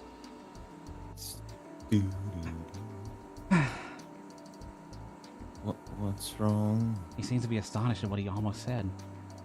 I'm sorry, it's nothing. He whispers that, sinks back down into his seat. Don't scare me like that. I'm sorry. It's like Kunisada-san said, his medicine is already starting to wear off. I pick up the chair that I knocked over and sit down, this time a little further away. It doesn't seem dangerous, but, just in case. And Huh? keep going. Who was that girl that was always by your side? Doesn't matter. I can feel a sudden tension emanating from him as he stares at the ceiling. He presses his lips together in thought. There's a silence for a while, one that threatens to burst if I press him for an answer. But then I hear him speak, softly. My best friend. Duh. He's still staring at the ceiling. Despite all the horrible things you did, even a murderer like you still had a best friend. Yeah. In the end, she was the one who taught me that a fake reality is always doomed to fall apart someday. Whew. But that's why I was able to escape from the delusion surrounding me. I don't think the other patients have a friend who can help them realize it. Gives all of you people you of all people the right to say that. People you killed probably had close friends too. I almost tell him those things, but upon seeing his expression, I stopped myself. He just kept staring at the ceiling. His face, his eyes, they all looked so unbearably sad. Miyashiro, I've extracted the data. I still have to finish copying it, but I think it worked. Really? The tranquilizer should be wearing off. You're good to stand up. Okay. Miyashiro stands up from the seat. He has a smile on his face. Oh, wait. I call out to him as he goes to leave the room. There's something else I desperately need to know. Was your best friend another Chaos Child Syndrome patient? Where is she now? Miyashiro slowly turns to look at me. No. He was a normal person. But she's gone now. He's no longer a part of this world. Woo! Oh, I'm Zarek. I assume that she murdered him. Or he murdered him. Whatever. This is it. I wait about a half an hour before Kunisada-san finally puts an image up on the screen. Just like Miyashiro said, it's symmetrical. Different people might see it differently, but I can't imagine anybody describing it as anything other than an elaborate scribble. Is that really enough to cure the disease? We'll have to find out. Don't love that. Problem is how we do it. Yeah, there's still a group of people trying to continue the research like Sakuma did. If we try to spread the image, they'll probably get in our way. We need to find a way to get past their interference and spread the image to as many people as possible at the same time, but we'll need to camouflage it. That's why the stickers, they were trying to cure. Kunisada-san sinks back into her chair, and then starts typing at an unbelievable speed. That's why she was obsessed with the image, the old lady patient. Show it to them at the same time. You mean the patients? Miyashiro nods. Of course, we can't show it to them all, but we need to get it to as many people as possible. Why? Otherwise, the delusion synchro they share with the others might draw them back in. They might stay in the delusion that they're the same as other. They might. Oh, okay, I get it. Stay in the Where they're the same as other people. I remember my conversation with Kunisada-san. He told me that they're having a dream that showed them what they want to see. Bit of a rush job, but it'll do. See a strange light that looks like white static on the screen. Keep staring at it, but I can't see the image from before. What is this? Miyashiro seems to be as confused as I am. Kunisada-san takes something out of her pocket and points it at the monitor. Whoop. It makes a cute little noise. Is it a digital camera? I guess that's good enough. It's usable. Checks the LCD screen on the back and offers it to me. He looks slightly dissatisfied. And what's on the screen is Huh? a slightly distorted version of the same image I just saw. It's a Ow. different Rorschach image. Yeah. It's a picture of white static. I see. Shutter speed. No! That's not... Shutter speed's for video, not pictures. You don't...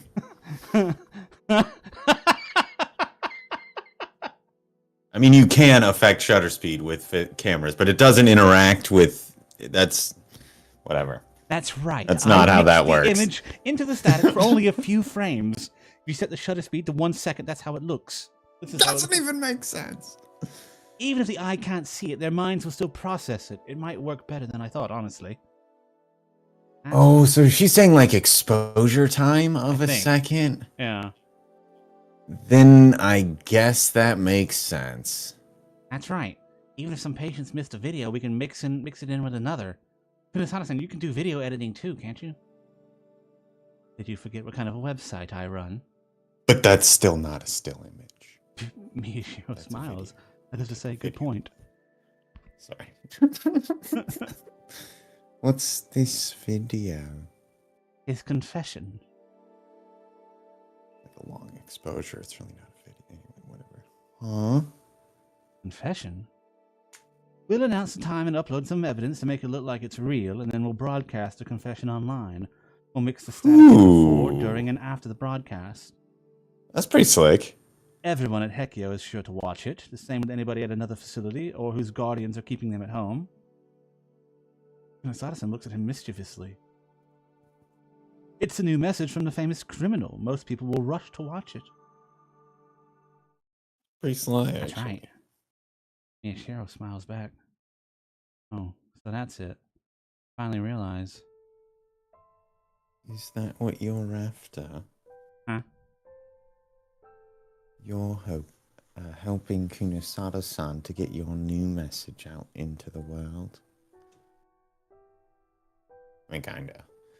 People think that you're rotting away in jail after the police arrested you. But you're waltzing around outside without a care in the world. You want to let everyone know that your life isn't miserable at all and they can all suck it. Am I wrong? No, you're fucking wrong, Serica. I mean, from her perspective, seems legit though. I look at him with as much disgust as I can physically muster. He's a horrible killer. I know I'm right. Miyashiro laughs tiredly. Even I'm not that bad. No, that's not true. The old you might have done it. 100%. I don't think you're the best person to tell me that, Kunisada-san. Anyway. But before we can finish his sentence... As you are both. Hey, big did anyone fan. ever tell you not to steal? He's not dead. You Suddenly can a do voice something about this comes from asshole. behind us. Miyashiro tenses in the direction of the voice. Kunisada-san stands up and glares. I'm the only one who was too off guard to react. I turn my head back over my shoulder. And I see a man standing there. I've seen him before. Ow!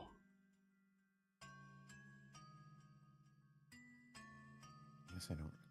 He only died in Kazuki's delusion. Yeah. Hmm? What do you mean, how?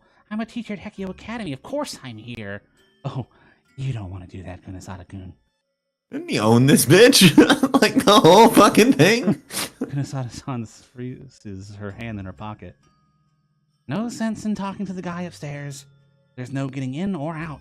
I changed everyone's mind, so it'll work that way. Ooh. There's more tension on Kunisada-san and Miyashiro's face than I've ever seen from them before. The man laughs a little as he looks at them. And then I realize, this is the man from my visions, as well as the very same man from the photo Kunisada-san showed me. Wakui Suichi. And yeah, he played a pivotal role in the game. You sure did. What do you want? Hey now, that's not how this works. Aren't you the one trying to make off with my data? It's a real bold thief to act like they're the ones in the right. You know, you're the type who loses sight of everything else when they think they're the ones in the right. Why not lighten up a little? I heard they hated your guts in that lab in America. Maybe that's why. You bastard. Oh, simmer down, bitch. It's just something I heard along the grapevine. Anyway. For now, why don't you all sit down? You look tense. Something feels very wrong. Wakui isn't holding any kind of weapon. He's a thin, gentle-looking scientist kind of guy. He doesn't seem strong at all. If Miyashiro and Kunisada-san both leap at him at the same time, they should be able to hold him down. I can help too, a little. 3 of us all attacked at once, we should be able to get him, but...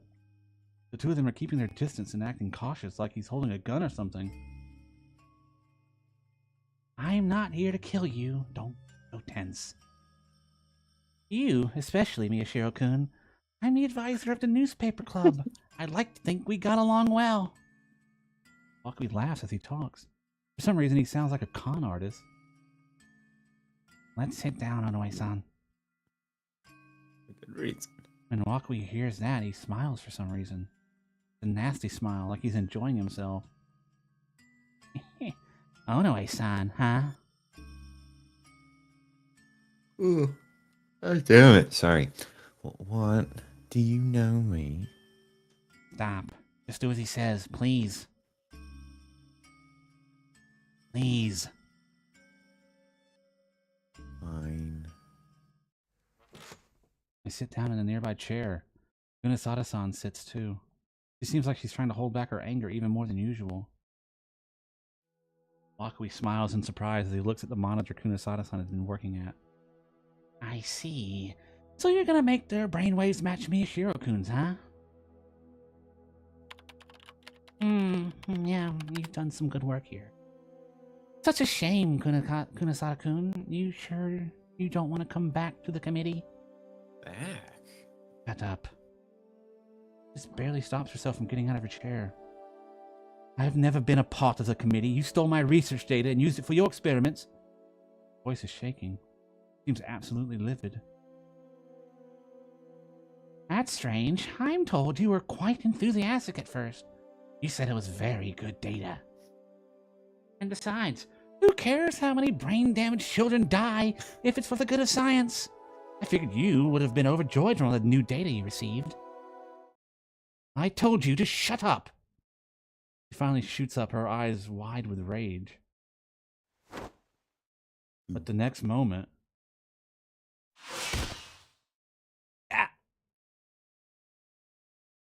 Huh? Kunisada-san! He suddenly slammed back into the wall, as if she was thrown by some invisible force. Supernatural. Yeah. I suddenly feel a sharp pain in my temples. My hand shoots up to my head. It's the same pain I felt when I passed out from first coming here. My fingers tense up and my nails dig into my head. Kunisada-kun, won't you think it's about time you admitted it? No matter what you do, you won't be able to harm the committee. You took the data from America and vanished, and showed up here as a scientist. Of course, I'm sure your intent was to sniff us out, but... if you didn't notice me walking down the halls in broad daylight, I'm afraid you're never going to get anywhere. Gotcha on that one. As the pain blurs my vision, I hear the sound of grinding teeth. Kunisada-san is glaring at Wakui with incredible fury. Oh, I'm sorry. I wasn't trying to mock you. I actually hold you in very high regard. This image, for example, is quite well made. By all means, go ahead and show it to the patients. Huh? What? Mm-hmm. Is that surprising? He's a scientist. Oh, I get it. You think I'm part of the same group as Sakuma, the one that still hasn't given up on Gigalomaniac research. I see now. That would explain why you think I'm your enemy here. I kind of like Wakui. Yeah, like it's a good hammy villain. Yeah. Wakui it's keeps good. laughing. I wonder what's so funny. Am I wrong? I can't see it, but you're a Gigalomaniac too, aren't you? Kunisada-san points to the empty space in front of Wakui's hand. That's got nothing to do with this. I'm just a man who's loyal to the committee. And the committee's orders are to clean up all the irregularities that's resulted from the incident 6 years ago. You see, I want the same thing as you. I've got no reason to get in your way. So why are you here? Have we cleared up our little misunderstanding, he says, laughing. To tell you the truth, at first I had the same hopes as Sakuma-kun after he left us. Same hopes for you, Miyashiro Takara-kun. Huh? The appearance of the Chaos Child Syndrome in Shibuya was one such irregularity, as was the appearance of the psychics from among the patients.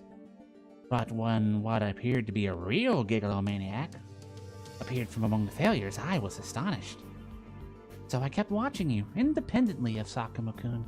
The higher-ups were skeptical, though. It was difficult to persuade them to postpone the big cleanup of Shibuya. Wakui seemed to be enjoying this, but Miyashiro was glaring back at him fiercely. As for me, my headache is getting unbearably bad. Psychics, Gigalomaniacs, Sakuma, each time I heard a word, my head starts to throb. Something's getting stuck in my memories. Something's intertwining with my feelings. But unfortunately, you threw away your powers. And then not only that, you recovered from Chaos Child Syndrome. The reason I used to persuade the higher-ups was gone, and my reputation was ruined. They got quite angry, you see. I shot down in the ranking. Got no money and no connection, so it was hard enough getting this far. Now's not really the time for me to be complaining though, huh? Anyway, this city and the Chaos Child Syndrome are of no value to us anymore. In fact, we could be in a lot of trouble if anyone like Sakuma starts up another strange research project. So, if you want to use that image to get rid of the syndrome patients, that would make us very happy, Wakui says, spreading his arms wide. So, do you understand, Miyashiro-kun? Kunisada-kun? Don't look so glum, chums. Like, yeah, man. We're comrades right now. We all want the same thing. Let me ask you again, Kunisada-kun. Are you sure you don't want to join us in our research? I refuse. There's no doubt in her voice. The words are full of anger. Wakui is as unmoved as ever. That's so strange. I don't understand you. Why is someone like you so obsessed with revenge? Can't you see the bigger picture? The power and status to do whatever you want as a researcher, not to mention the money. It's all yours for the taking. And it's not just for your own personal benefit. To make the next world a better... Didn't you hear me? I said I refuse.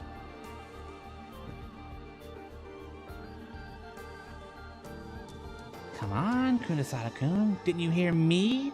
We're comrades! You, especially, I've been very sternly told not to kill. The look in his eyes changes for a moment. I feel a shiver go down my spine, and I take my hands off my aching head to grab the sides of the chair I'm sitting in. I felt like if I didn't, I would fall over. That's a stupid threat. Kunisada-san, however, is unmoved. Her voice is strong. Just listening to it makes it feel like the terror is fading away. The ability to do whatever I want, power, status, how stupid. No matter how great they are, I'm sick of power being given to me by someone else. It's not worth even a single cent to me. Power is something that's only valuable if you attain it by yourself. Even if you're not sure what the right path is, moving forward believing you'll find one day is what makes you human. The grin vanished from his face. There's a wickedness in his voice that even I can sense. Was that how you originally thought? Or were you influenced by someone? I couldn't say. I'm not completely sure, but it feels like she ever so slightly looked at Miyashiro. How unfortunate. Well, feel free to continue convincing yourself you're capable of beating us while you dance to the tunes we play. I assure you all look stunning on the stage we've prepared for you. Yeah, man. Wakui's the shit. Hammy, scenery chewing, over the top villain type would have a good time with Wakui. Suddenly, Kunisada-san disappears without a sound. Ow, she was just here. I quickly look around, but she's nowhere to be seen. You. Don't move, Miyashiro-kun. I'm in a bit of a bad mood right now. Move, and I'll stab you. Oh, that's right. You can't even see it now, can you? This.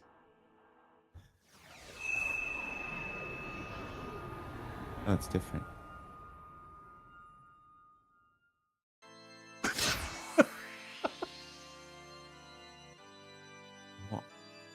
There's something creepy wrapped around Wakui's hand. It's like a huge pair of scissors. No, it's more like a creature with thorn-covered tentacles bearing its fangs at us. And it appears from nowhere the same way that Kunisada-san vanished. Sheesh, I don't understand you either. How could you just throw away your power? You, I'm told, are okay to kill, so listen carefully.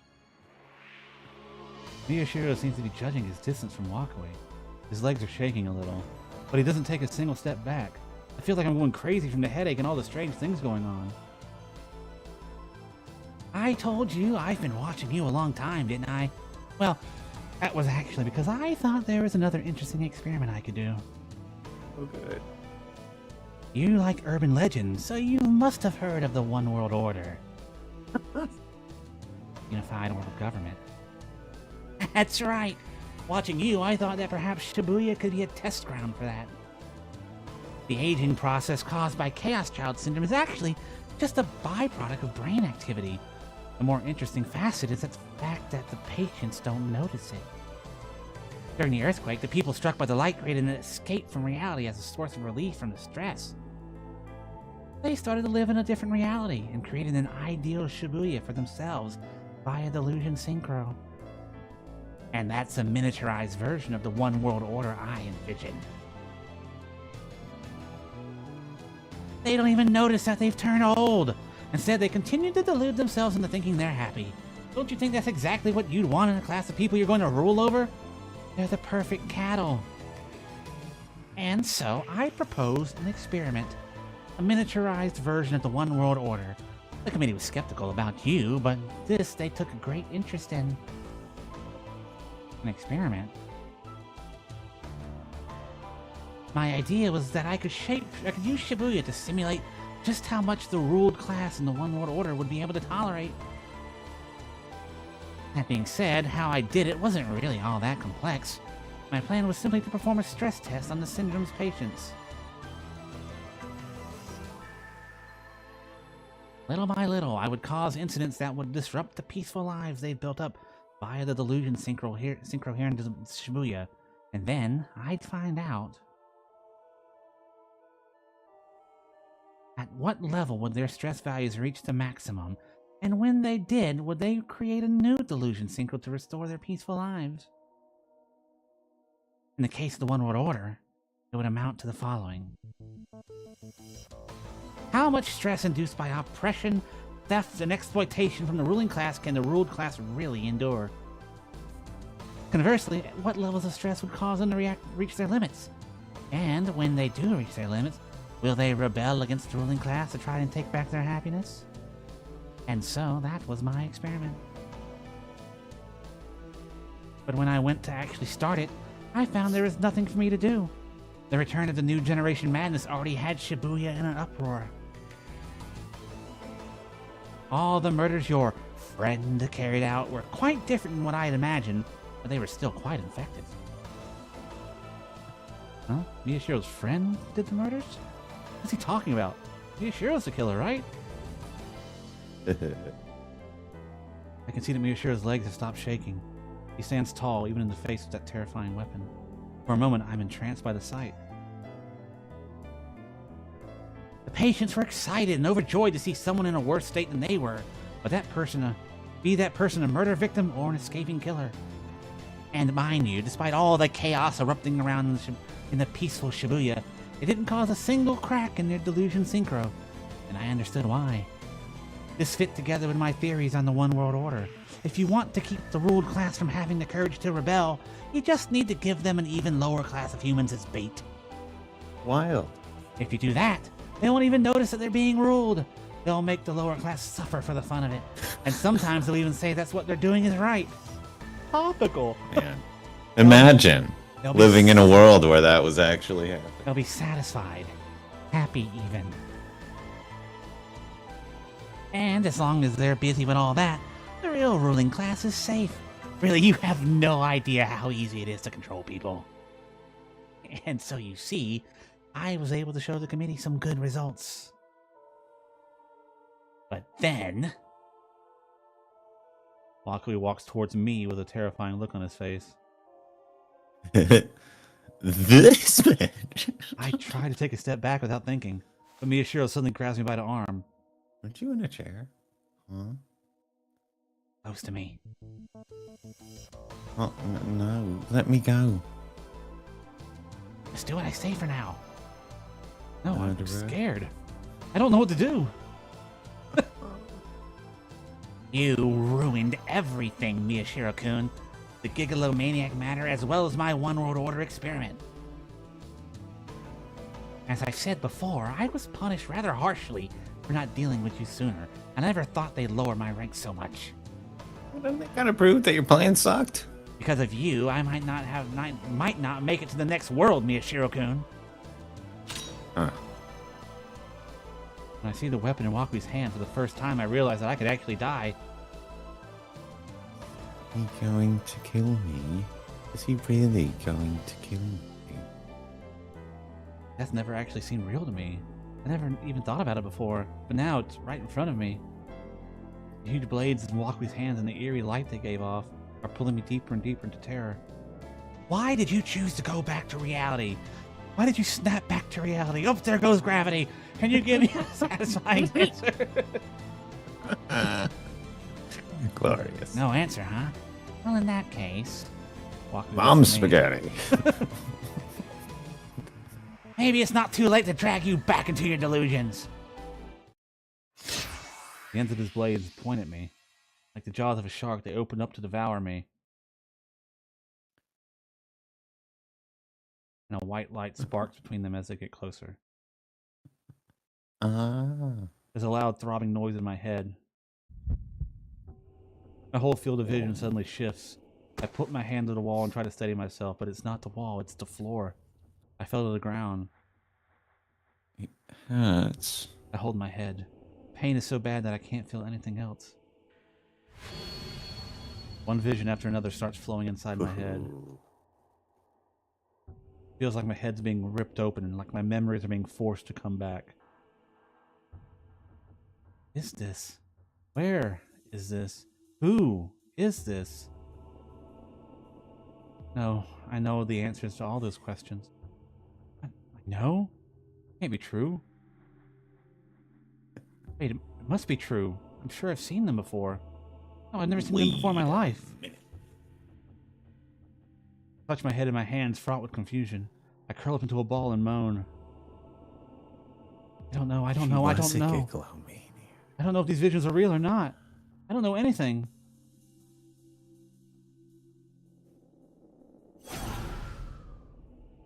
Stop it! Ah! See Miyashiro try to stand between me and Wakui, only to get slammed backwards.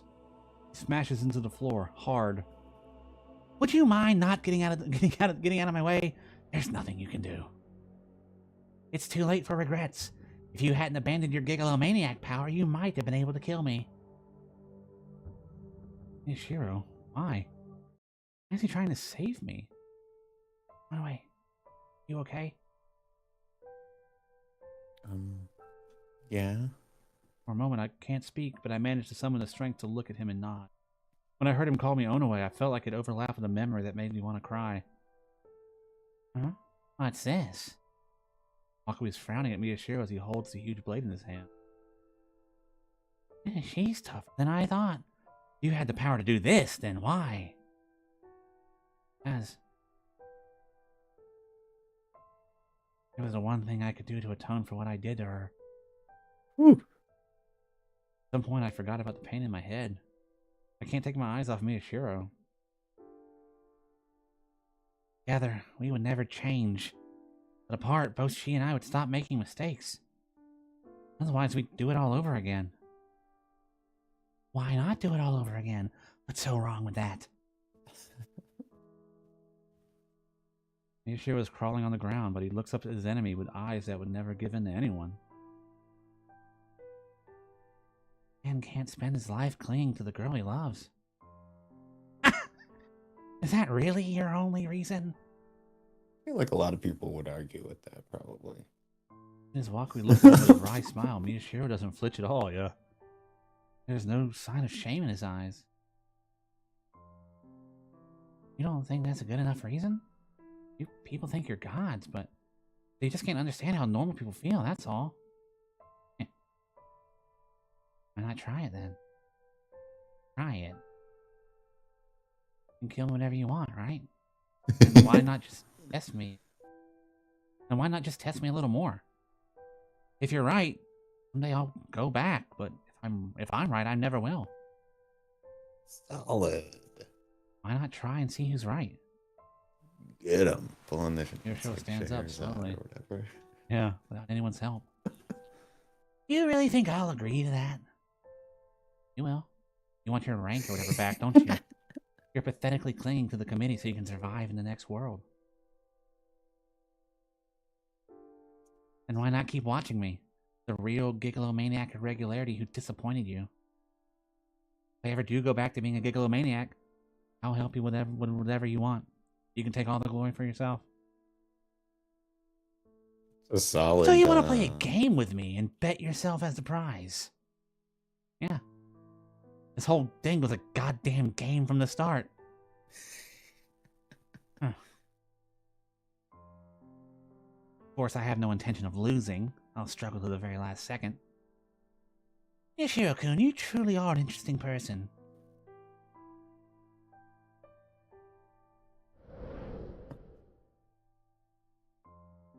All of a sudden, Wakui vanishes, leaving behind only the eerie light of his blade searing into our eyes.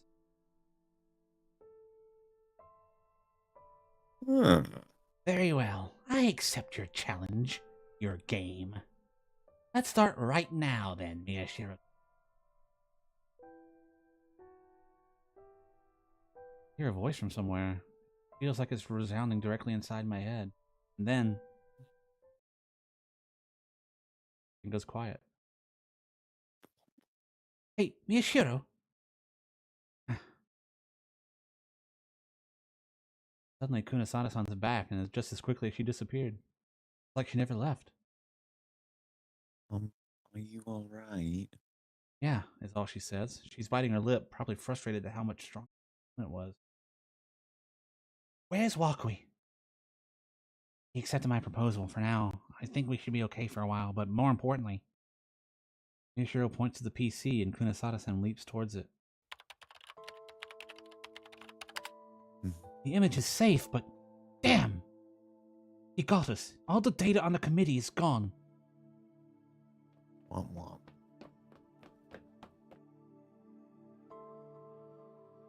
Hey, are you okay? Well, thanks to you. Yeah. I couldn't get in all of a sudden. What happened? The fingers on a keyboard echo. Kunisada-san grimaces. They physically destroyed only the most important hard disks. There's no way to restore them. Damn that Wakui. Wakui was here. Miyashiro nods. I'll tell you the details later. God damn it. First, let's do what we came here for. Kunisada-san, can you take the video with that camera, right? You're going to make your confession here? Yes. Wakui, the committee, they aren't coming back here. I want to resolve everything I created related to Chaos Child Syndrome as soon as possible. Kunisada-san bites her lips once more and lets out a little sigh. You sure we don't want to, like, script it or anything first? Shinjo-san, let's do what he says. Get some people together to carry out the brain scan device. We might be able to find some clues from it. Sure. The detective seems a little dissatisfied, but he must have been used to being talked to like that because he goes to the other room. Fucking ordered around my goddamn Miyashiro is looking at me. bullshit. I try to tell him about all the fragments of memories I've seen. But just as I open my mouth, he motions for me to... Onoe-san. What? Thank you for bringing us here. I'm sorry for scaring you like that. It's okay now. I don't... I don't care about that. But these memories, Don't care. the rest of this is our job now, so Miyashiro looks towards the exit. You can go, he seems to say. No, One. that's not what he's really saying. Go home, his eyes. Get the fuck on. Go on. I have to ask. I have to find out for sure. But my lips won't move, the words won't come out. Why? Why am I... Miyashiro, let's do this. Right. Miyashiro turns around and begins to ignore me. Follows Kunosada-san's instructions and pulls up a chair and puts the chair up against the wall. What do I say to attract the most attention? Don't ask me, you're the one who supposedly committed the murders. Say something that sounds like what a murderer would say. Supposedly. Headache almost went away when Wakui disappeared, but it's starting to get a little stronger again. My head is throbbing with pain. For some reason, the pain is eating into my heart. And how about I try saying something about hating the world? Nah, Sounds good. We'll go with that. a little tame. The two of them have completely stopped paying attention to me. I stagger towards the exit as I try to escape from the headache. I turn back before I go up the stairs, but no one is looking at me. Miyashiro looking at me either. I leave the basement without saying a word. It's not my fault that I did this. It's the fault of our sick society. I can hear him speaking to the camera below, getting further and further away. I'm staggering constantly, like I'm walking in a waking dream. But I've succeeded in my goal. Rusu-san will wake now, and then I'll be able to ask her about me. Huh? Me? Boy. Why am I going to ask her about myself again? Everything feels so hazy, I can't remember. Wait, well, it doesn't matter. I should just do what Miyashiro said and go back home. My head hurts. I'm probably just not feeling well. I need to go home and rest. Where is my home again? Oh, right. Yokohama. Why I came here, what happened when I did, and even how I feel right now. I don't know any of it anymore. Interesting. I'm walking through town. It's probably the slowest I've ever walked in my life. As the sun starts to set in the city, I keep having trouble walking forward, but I can't stop. I realize that I'm not supposed to be here, so I force myself to keep going. For some reason, once I got away from Miyashiro, my headache stopped. It's as if his very existence itself was the cause of it. Oh, right. Today. Look at all the happy girls and remember, Today's- February 14th, Valentine's Day. Ah. The day when girls tell boys they like them.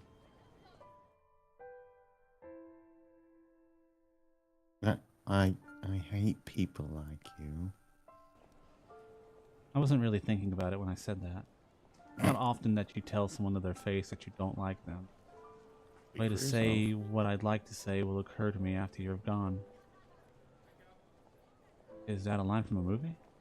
Who did I go see it with? I laugh, even though I think it's stupid. The current me is happy now. I bet the old me was a total jerk who wasn't happy at all. But I've forgotten all about that now. I've forgotten all about that, and I can be happy. That's right. I'm happy now. That's why I have to laugh. Hey, Serica, where are you going? I ask myself that, but I just keep walking. I'm walking in a crowd full of people. I Don't walk. like the I in quotes. Unsettling. I stopped being able to figure out how much of the world is real.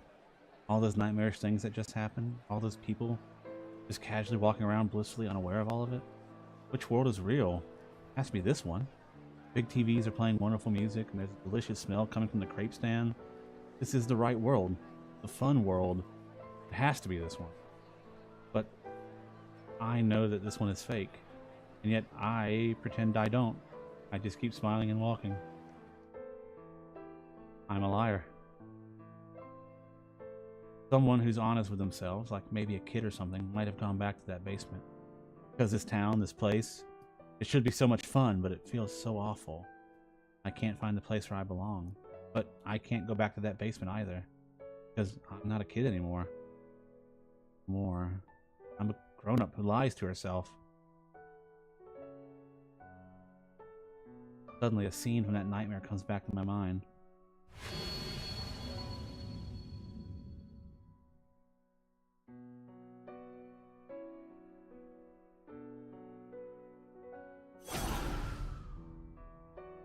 Fragments of memories I saw there. They're scattered about like pieces of a puzzle, and they're eating away at me. Beyond them, I remember a tiny little feeling.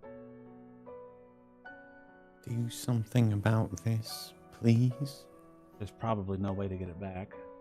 I finally realized that no matter who I ask, that's the one thing they'll never tell me. The memories and the feeling kept spinning around inside of me. I want to go back there, but I can't. Because it's not every use of it. Oh, it's throwing me. Yeah, I keep walking where nowhere to go. And eventually I find myself in front of a building near the station. It's been 30 minutes since the sun set. What was the name of this place again? Ikariwo? Oh, sorry. Lines. That's cool. I look up the tall building, and I can tell how many floors it has. See, yeah, it's the physical. I don't know. I was just gonna say it's like physical stuff when she's talking about like her body. It's in quotes, but like this doesn't seem right So either. the way I'm interpreting it, it sounds like so you got the Serica that was real booted with the normal girl version of it, and then after the events of what happened in the basement, now like the other version of Serica is trying to like come back, like look, listen to me, something's not right here.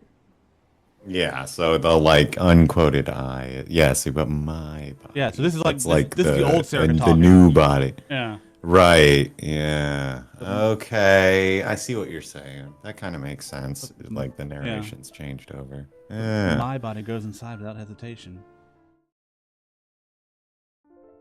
I step out of the elevator and see a pretty theater. I can see a poster for a musical on the wall. There's a picture on it that I've seen somewhere before. Soiree is about to start. I stand in line to buy a ticket.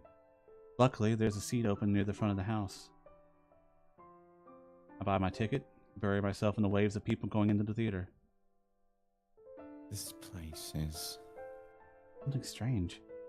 I thought I've never been here before, but it feels familiar. I've come here before. I walk up the stairs through the crowd and open the door to the theater.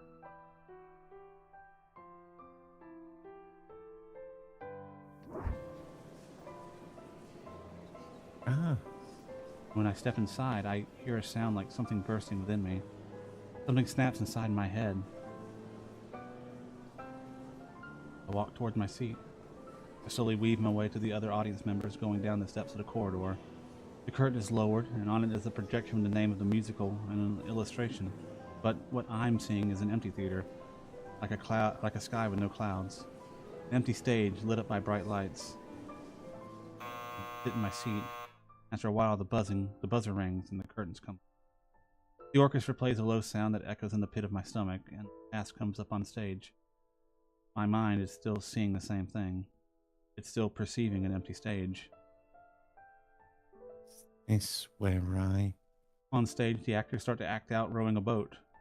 They're creating a delusional world on the stage, filled with things that don't exist in the real one. But I'm seeing a different world. The world I lived in before. The musical keeps going.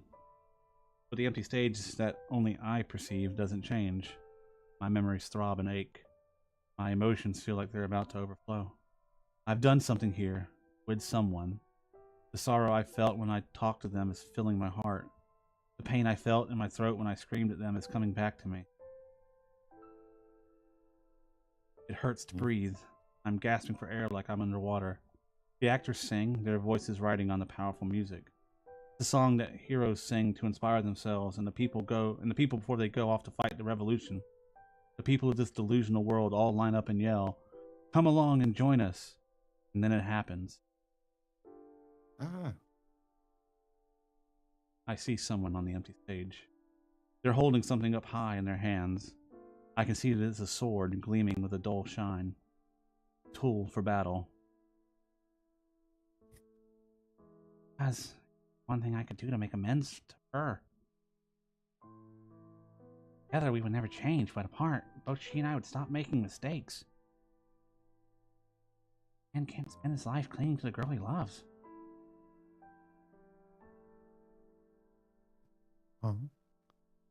Crying. These aren't the same tears I felt on my cheek when I woke up this morning. Quickly wipe them away with the back of my hand. But they don't stop. Keep wiping them away, but they just won't stop coming. Huh? No good. They won't stop. I can't stop them. Bury my face in my hands. I don't have any regrets. I don't regret what I did. Died. You scum. Keep going. Who was that girl that was always by your side? Friend. Despite all the horrible things you did, even a murderer like you still had a best friend. Was your best friend another Chaos Child Syndrome patient? Where is she now? No, she was a normal person.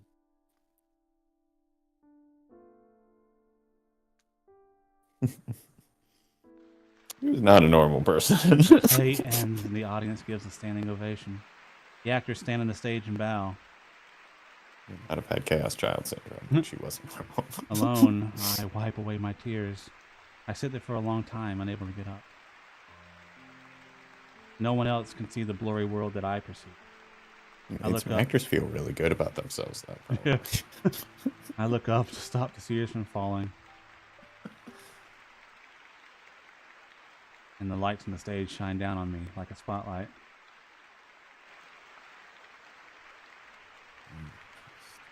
And that was the white light she saw. Uh-huh. Not a car. Oh. Shit. The true end. That's that. Well, there's a little bit more after the credits. Okay. All right. So, Interesting. that is Chaos Child, and now I can. So here, my understanding, the timeline of events as the game presents them to us. When we first start off, when you first come into the game, the events of the story have already taken place. You are experiencing the game as being told through, I think, Takaru in his coma, trying to work out, trying to cure himself of his delusion and his Chaos Child syndrome, right? And so the way I think, as the game is going, the true what happens in reality, I think, is it's the same what you see in the Kamen Rider ending, except for two things. The one is Serika does not kill Nono. She merely stabs her in a critical part, and Nono goes into a coma. And even though she goes into a coma, Taku can't talk to her. He's already kind of fucked up anyway. So in his mind, his delusion, Nono is dead, right? And so that's what you get in the Kamen Rider ending. And then also the rest of the Kamen Rider still happens as it goes with Serika and Walken and his dad at the Hikariwo. And then all that with him real booting Serika, all that happens. But the very last thing the Kamen Rider ending is him waking up from his coma with Serika holding out a hand to him saying, "Let's go, Taku." I think at that point he's still in a coma, and the "let's go" is, "Hey, let's go try to find and solve this thing." And so when you replay the game again, or multiple times to get the different girls' routes, all the other girls are still in the coma now too because of Takaru breaking out of his delusion, or trying to break out of his delusion. And so in order for him to finally to solve himself and to cure the girls of their things, he goes through his same. It's like Groundhog Day. He goes through it again, but you go through like different parts. Changing. He's like breaking them each out of there. Yeah. I get what you're doing. Yeah. And so, that's kind of an interesting. I like that kind. And then on top of that, the Serika that you see throughout the entirety up until the true end is the memory of Serika from Takaru in his coma dreams, but it is also still Takaru himself, because when he was fighting his dad and he gets put in that 30-day fucking death hole, the only way he gets out is to conjure Serika in his mind and talk to her to get, and she helps him get out of it. So even though he real booted Serika, there's still a Serika in his head that he can rely on. And so while you're going through the common route and all the other stuff, whenever Serika turns and looks at the camera and goes, "You having fun yet, Taku?" That's Taku talking to himself through the Serika in his dreams, I think. There was stuff early on where I was like, there's some interactions with Serika that don't feel like, that was like giving me a Fight Club or Sixth Sense vibe, where it was going to be like a twist at the end that you know, Takaru was in that RV alone the whole time or something. But that wasn't really the direction they're going exactly, but it's still in that same vein, which is cool. I don't know. This is kind of fun, and I feel like this ending kind of like tightens stuff back up again. Yeah. You know, I was talking about it. Felt like it was sort of, you know, going willy-nilly here, trying to add complications, and it feels like it's sort of gone back in the other direction. I feel like much more has been explained than we got truly sorted out. Like, some of the stuff's still really like weird and convoluted as far as the particulars, but like general storyline questions and like resolutions and stuff, I think we've got our bases covered pretty well. And so there were some questions I walked away from my first time. I was like, that didn't get satisfactory answers for me, at least until the part of the reason for my second playthrough with you is I wanted to see the story again now that I know how it went, see if I picked up on some different things.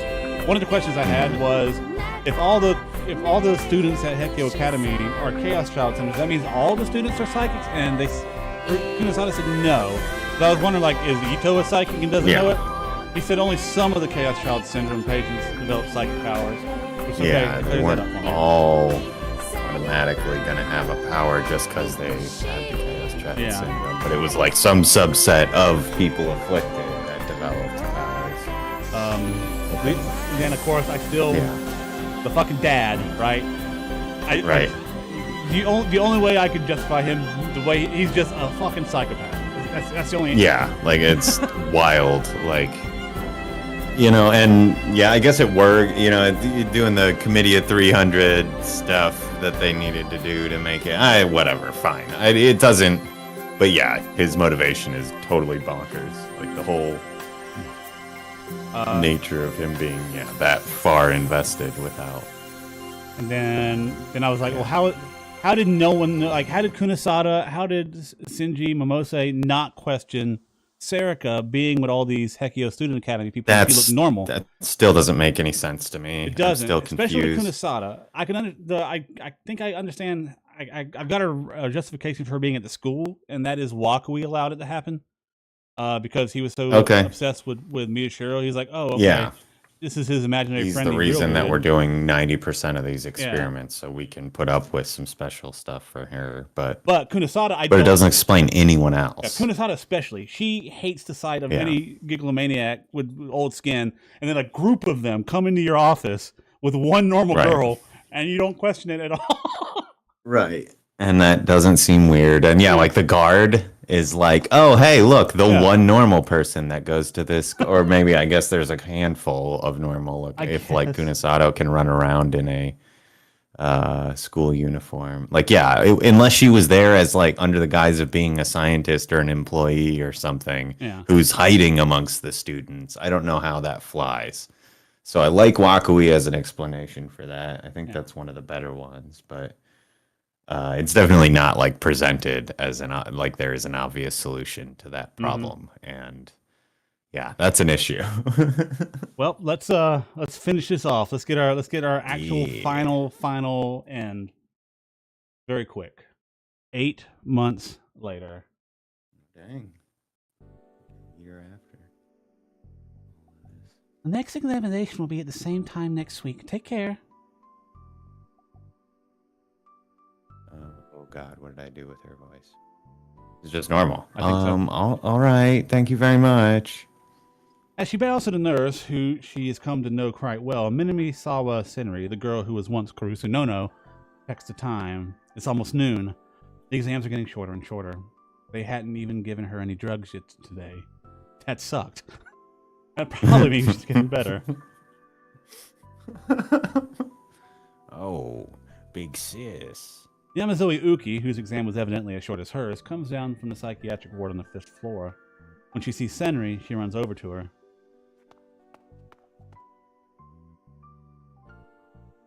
We just switched into present tense. It was people ran over, right? Going over? I don't recall. Maybe I'm misremembering, but like I don't know. It just keyed on it now that it's runs over instead of. Oh, maybe. so and so ran over or whatever. But I could just be, yeah, that might not be the case. I could be imagining that. Are you done for today too? Hey, no running in the hospital. Aw, you're right. I'm sorry.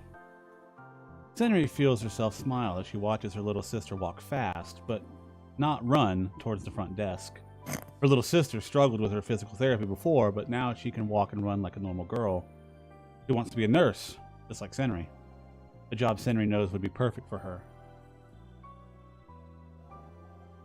Okay, let's go. We got out earlier than expected, so why don't we invite everyone to lunch? I'm sure they'll come.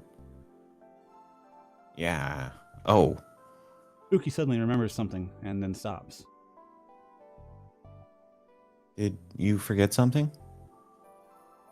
No. Uki is choosing her words carefully as she looks at the elevator that just came down. Are you sure, big sis? Yes. Senri puts her hand on her little sister's head. We were able to say goodbye. That's good enough. Besides, security is very tight these days. Nobody can get in. Oh, it's tight. But it's all right, Uki. So we're not going to be like that anymore, okay? After a second, her little sister nods and Senri smiles in return.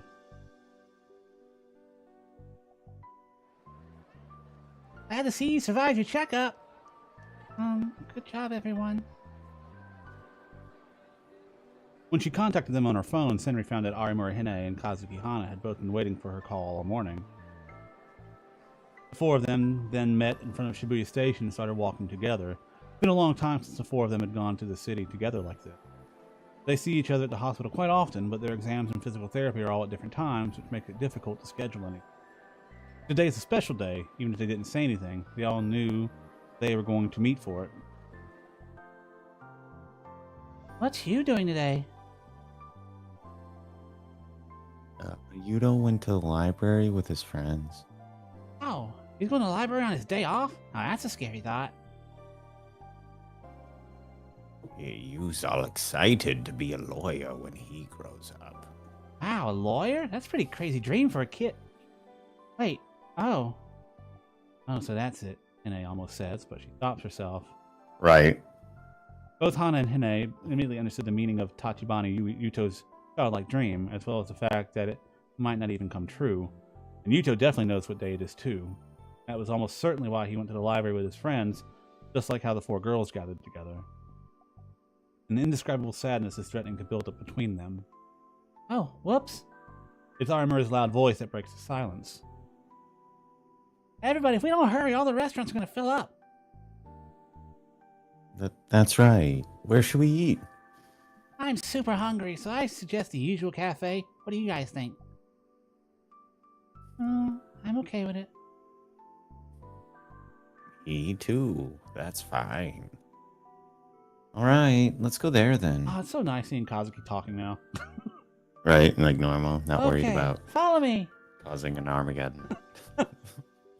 Hine raises up That'll be a lot of pressure. one hand like a tour guide, wraps the others around Hana's, and the two of them have been hanging out together a lot recently, and they plunge into the crowd. There are no Chaos Child Syndrome patients to be seen. 8 months before this, over 80% of the Chaos Child Syndrome patients in Shibuya all fell unconscious at once. They were all quickly split up and taken to nearby hospitals. The hospitals were overflowing with patients. It was almost like the earthquake 6 years before. Well, no, 7 years now. Even the patients who had escaped the initial wave quickly fell unconscious as well and were also taken to hospitals. Fortunately, no one was seriously injured. Several people were injured when they'd fallen, but none of them badly. And several days later, the patients began to wake up, almost all of them in a state of extreme panic. They couldn't believe what they actually looked like. Senri, Hine, and the others woke up at the same time and were all terribly confused. But they didn't panic like the others did. They quickly realized that he was involved and that he'd done this for everyone's sake. And so, all the patients returned to a more normal world, to a harsh reality. Enemy-sama Senpai, you're not free to roam about the cabin. Hurry up and we'll leave you behind. Oh, right. Senri realizes that, as she was reflecting on the past, she stopped walking. She quickly runs to catch up with the others. Naturally, Senri had no idea what had transpired during her coma, but right after she woke up, Takaru had told her himself. Kunisada and Shinjo let her meet with him in a special hospital room. He also told her about Serika's true nature and the truth behind the return of the new generation madness. Wakui, the committee, and Chaos Child Syndrome 2, he told her everything.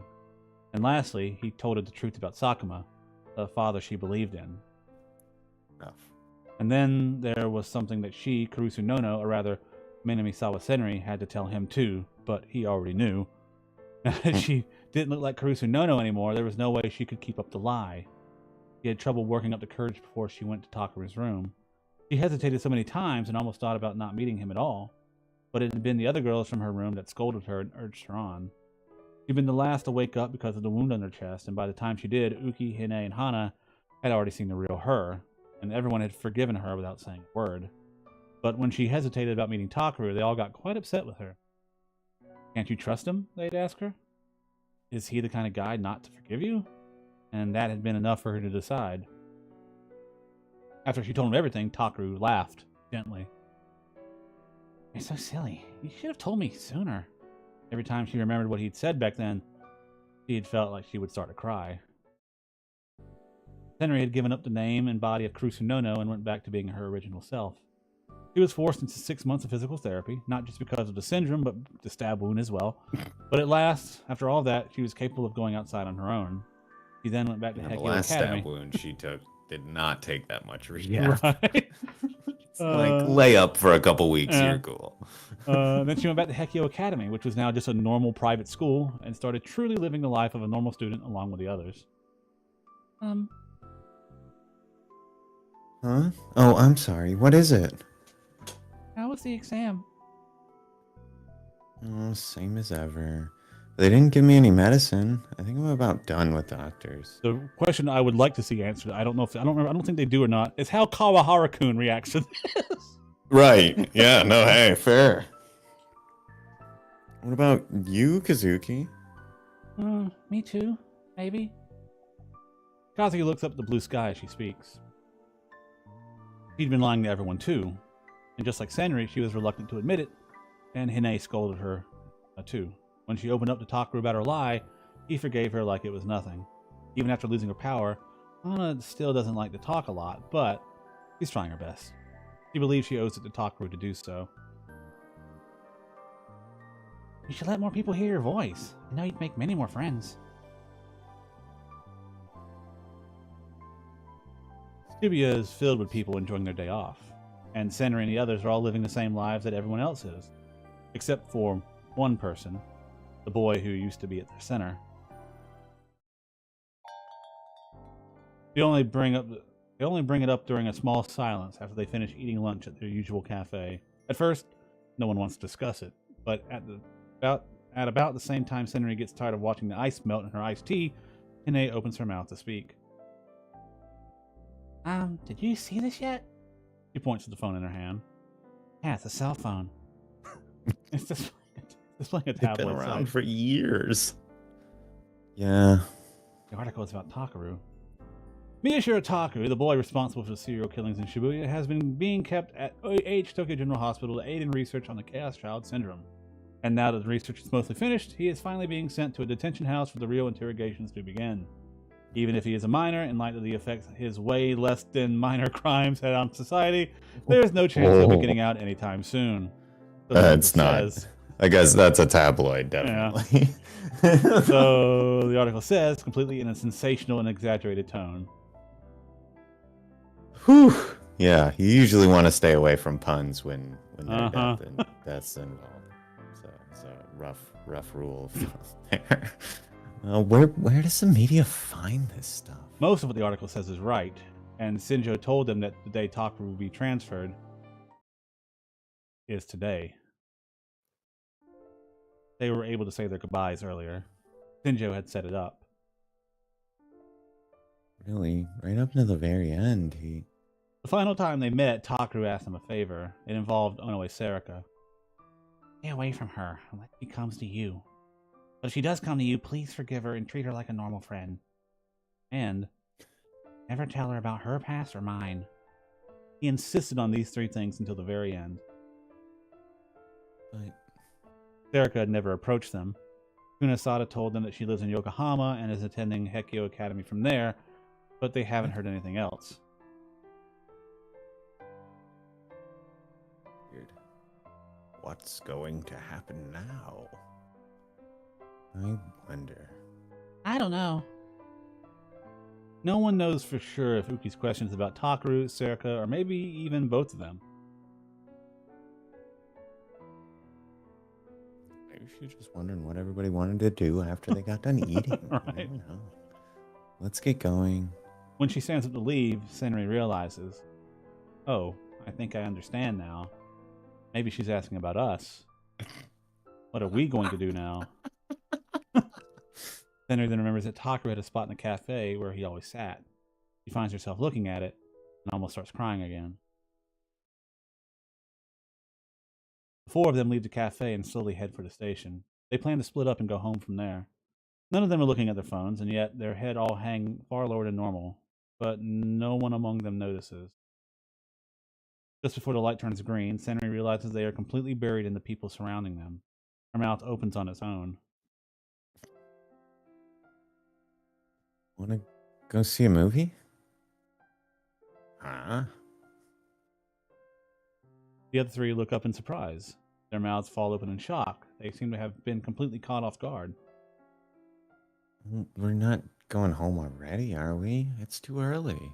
She's right. The sun hasn't even begun to set yet. Ah, Ine suddenly starts to tear at her hair. What? dang it. I was supposed to keep everyone from getting down today. Her twin tails spin angrily. You were thinking about that? Why would I hold your hand otherwise? You're not my boyfriend. You're my girlfriend. Duh. You've been holding my hand all the time lately. I don't know what you're talking about. Yes, yes. Quiet down, you two. So you'll come with me to a movie, won't you?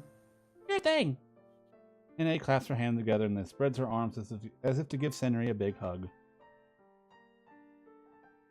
What about you, Uki? You're free right now, aren't you? Big sister, you would know, right? Yeah. But Uki made the same face she made at the hospital. Let's go back to the hospital after all. It's almost time, isn't it? That's what Uki seems to say. Senri knows that Uki is worried about her, but that's when she smiles back silently. thank you, Uki. But if we're going to go somewhere, let's go see a movie, okay? Because she knows that if she does see Takaru, she'll grab onto him and break down in tears. She doesn't think she has it in her to control herself. And she doesn't want to let her little brother see her like that. She's never going to let him worry about her again. And that's why. Let's pick a fun one. I want to write him a letter and say we saw a really fun movie together. Oh, I'll write one too. I'll write him a letter every day. Every day? I guess I better write one every day too then. Wow, you two really are in love with your brother, huh? Ine tries to tease them, but they both look back at her and speak in unison. Henry mischievously and Uki extremely seriously. Is that so wrong? I'm very proud of my little brother. I'm very proud of my big brother.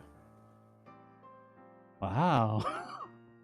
Ine staggers back in exaggerated astonishment, and Senri gives her a pat to move her along. Come on, hurry up or we'll leave you behind. Senri goes to the front and starts walking. Unlike a moment ago, she's standing tall, ready to face whatever fate has in store for her. Uki goes after, her footsteps steady and firm as well. The remaining 2 look at each other for a moment, and then they start laughing and run to catch up to the sisters. Hey, wait, Senpai Uki. I know a movie we should watch. Godzilla. Oh, The movie you wreck? movies you recommend? Huh. Oh, Rec. The movies you rec are always so guess. dumb, though. What? I have no idea what they mean. Got to be recommend. Yeah, I mean it. Yeah, it almost happened. Huh? That's strange. Be data in here. Oh, is on it? Oh. Hey, I've told you again and again not to touch that. I The think door it's opens, Satoru. and an angry woman comes inside. Kunisada-san. I'm sorry. The test results were clean, just like always. There's no fear of a relapse for now. I give a small sigh of relief when I hear that. Good, the treatment seems to be working well. So, how long are Henry and the others going to keep getting treatment? You're about to be taken away and you're still worrying about the other people. Oh, whatever. I guess that's just who you are. Kunisada-san sighs in resignation. All I'm doing now is checking their chromosomes for any abnormalities. Basically like a physical. If nothing else, I'm going to keep it up until we can completely determine the cause of the aging process. Right now it's once a week, but I'm planning on cutting it back gradually. When can you start cutting it back? I don't know, Kunisada-san says. And the way she's talking, she isn't lying. She really doesn't know. My role in researching and curing Chaos Child Syndrome had mostly come to an end after I created that image. All that's left is for Kunisada-san and the scientists to figure out the scientific cause. But they seem to be having a hard time figuring out what causes the artificial aging process. As for what they do know, there are structures called telomeres at the end of a chromosome which are related to the aging process. There are signs that the Chaos Child Syndrome patients are artificially creating them inside their bodies. These false telomeres shorten at a greatly accelerated rate that drastically restrict the number of times a cell can divide. The hypothesis... You have a problem with that, Eric? It's not really telomeres. It's your DNA. Like, yeah, when it copies it, it doesn't always get all of it. Telomeres are these tail ends, and running out of telomere is aging. Is like a cell age. The hypothesis is that the brain recognizes these artificial telomeres as real and initiates the aging process. But much of that is still in the realm of hypothesis. We could be wrong, Eric. And Kunisada herself doesn't seem satisfied with the explanation at all. I'm not like a geneticist or anything either, so I don't presume to be an expert. But I'm not sure that passes the smell test. Well, whatever the underlying principle is, when I asked her what had happened, she shrugged and said this. Shit's weird, yo. It's probably because the mind and body mistakenly think that living in a world of delusions means being reborn as a new person. So that's it. It's not just the mind that's mistaken, but the body as well. The phenomenon where these mistakes or errors would occur along the chromosome has been known in the medical world for a long time. That's right. It's the same mechanism as cancer. Right. It's that those the tail ends get fucked up in cancers, so they don't stop replicating, and like cells run out of that, and they that's like when they stop replicating or something. But I don't think it works like artificial telomeres. I'm not sure that that's a sensible pair Are you of questioning words. this in a world where delusions come boot into reality? In other words, former Chaos Child Syndrome patients are at a high risk of developing that disease. Henry and the others will probably keep getting exams to look for those errors in their cells, all without knowing why. According to Kunisada-san, he has no idea when those exams might end. They might go on forever. Actually, there's something very interesting regarding you, too. Kunisada-san stares at me as if trying to peer at the bottom of my soul. From this point forward, you're going to lose access to the internet for a very long time. Probably for the first time in your life, am I right? Come to think of it, she's right. The internet already existed when I was born, and by the time I hit puberty, it was everywhere. You put so much emphasis on being a right-sider, for the first time you're going to have restricted access to information. When that way of living becomes natural to you, I wonder how your thought patterns will change. A while ago, I might have panicked just thinking about it, but strangely, I don't feel like I will now. It will be interesting to see how you change, going from a roaring, endless storm of information to drifting in a quiet, empty sea. Hey, I promised you, didn't I? I'm your guinea pig now, so make the most out of it. Yeah, you're right. I'm gonna start studying the shit out of that. Ito's getting a lot better. Not just from the syndrome, but from the brain damage, too. It's all thanks to you. I was only able to save him medically. I can't make any guarantees about the legal side. Senju-san told me that Ito would be prosecuted, but in the end, he'll probably be given treatment at a medical facility for minors. I don't know how long it'll take, but I'm relieved to know he'll eventually go free. Remembering Yui makes my heart ache, but what happened to her isn't his fault. What are you going to do now, Kunisada-san? I remember something I wanted to ask before I leave this place. Kunisada-san's eyebrows raised in surprise. Are you going to keep trying to get revenge on the committee? Of course. I'm going to keep dancing, just like Wakui said. And see a little smile form around her mouth. That reminds me, you and I may end up keeping in touch. Wakui said he was going to continue to observe you, didn't he? That's right. He's going to see whether or not you'll give in to the despair and terror that's going to come and regain your powers as a Gigalomaniac. That's your game with him. Yes? Then you're going to be kept alive, and I'll keep watching you so I can find him when he slips up.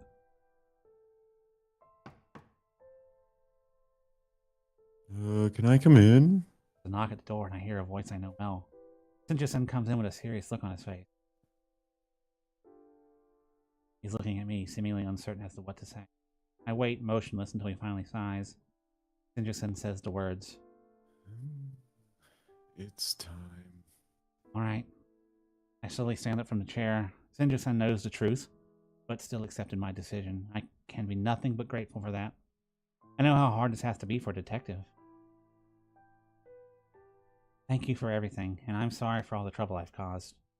I bow deeply. No, it's nothing compared to what you went through. Puts his hand on my shoulder. It's big and strong. If I had an older brother, would he have been like this? I'm the one who should be thanking you. There's another detective on the other side of the door, ready to take me to the transport. The rest of the world still doesn't really know what I look like now that I've recovered from Chaos Child Syndrome. It's Senju-san who convinced the others that I'd stand out less if they didn't put handcuffs on me and try to hide my face.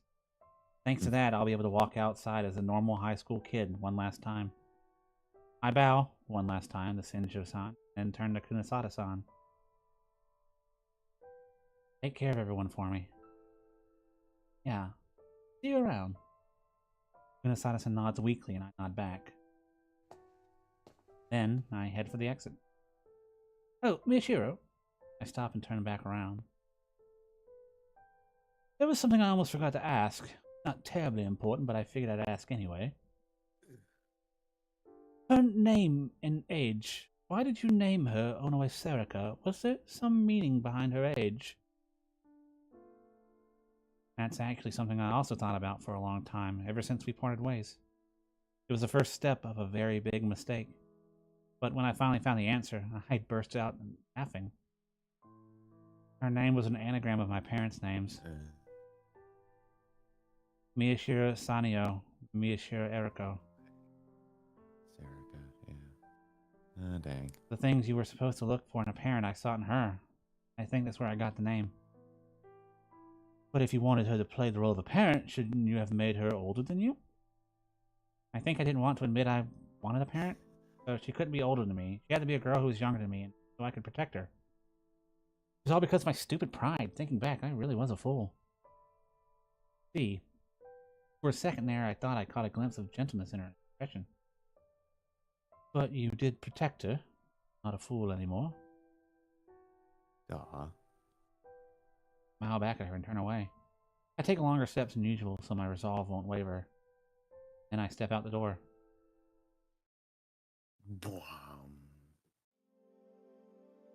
Been forever since I've actually been outside. The weather is beautiful. Still going. It's almost over.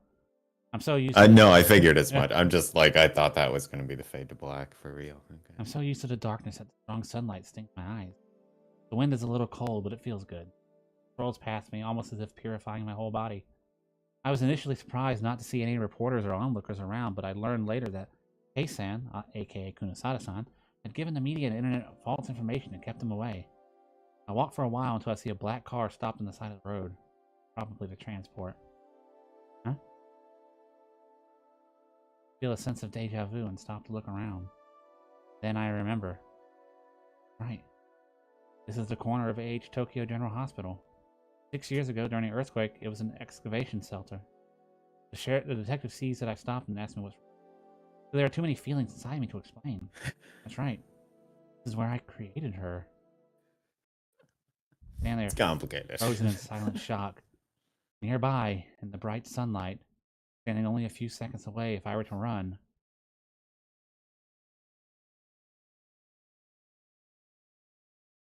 Her. Girl I thought for sure I'd never meet again. She's looking at me as if uncertain whether to smile, be angry, or cry. There's a girl next to her that I don't know, about the same age. Why? What is she doing here? I can't look away. I can't move. We're so close, but we're staring at each other from a distance that can never be crossed. The detective tells me to start walking, but I can't respond to him. I suddenly realize that my fists are clenched. Erica? Oh, what is it? I hear a pretty voice.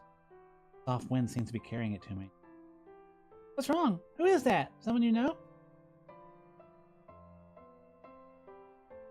I don't know what feelings are being exchanged between them, but I can see tears forming in her eyes.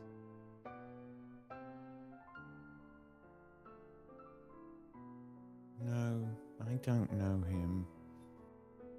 He's just somebody that I used to know.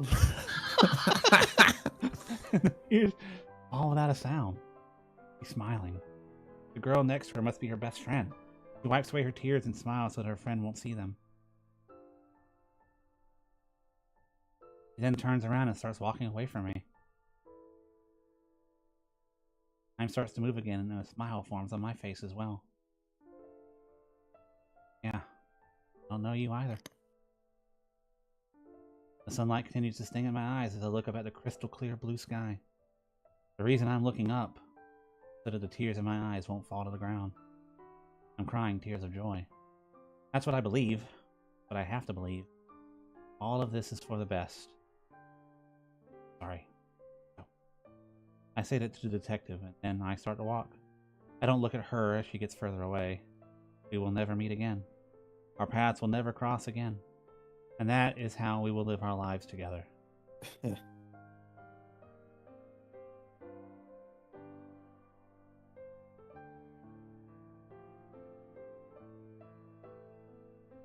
Finn, it's over. About that, man. Dang.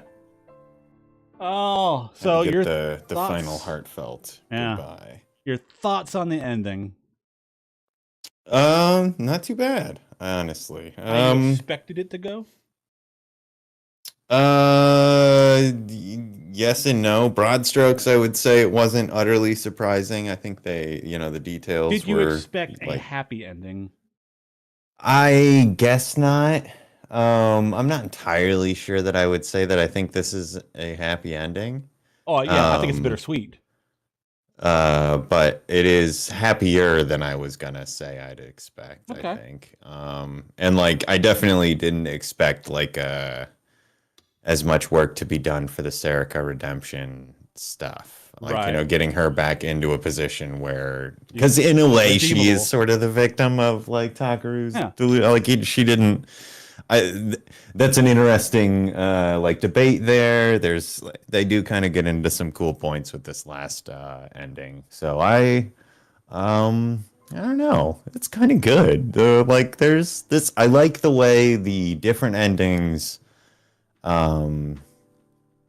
feel like they work together more in this game than they did in Steins Gate. Not that like.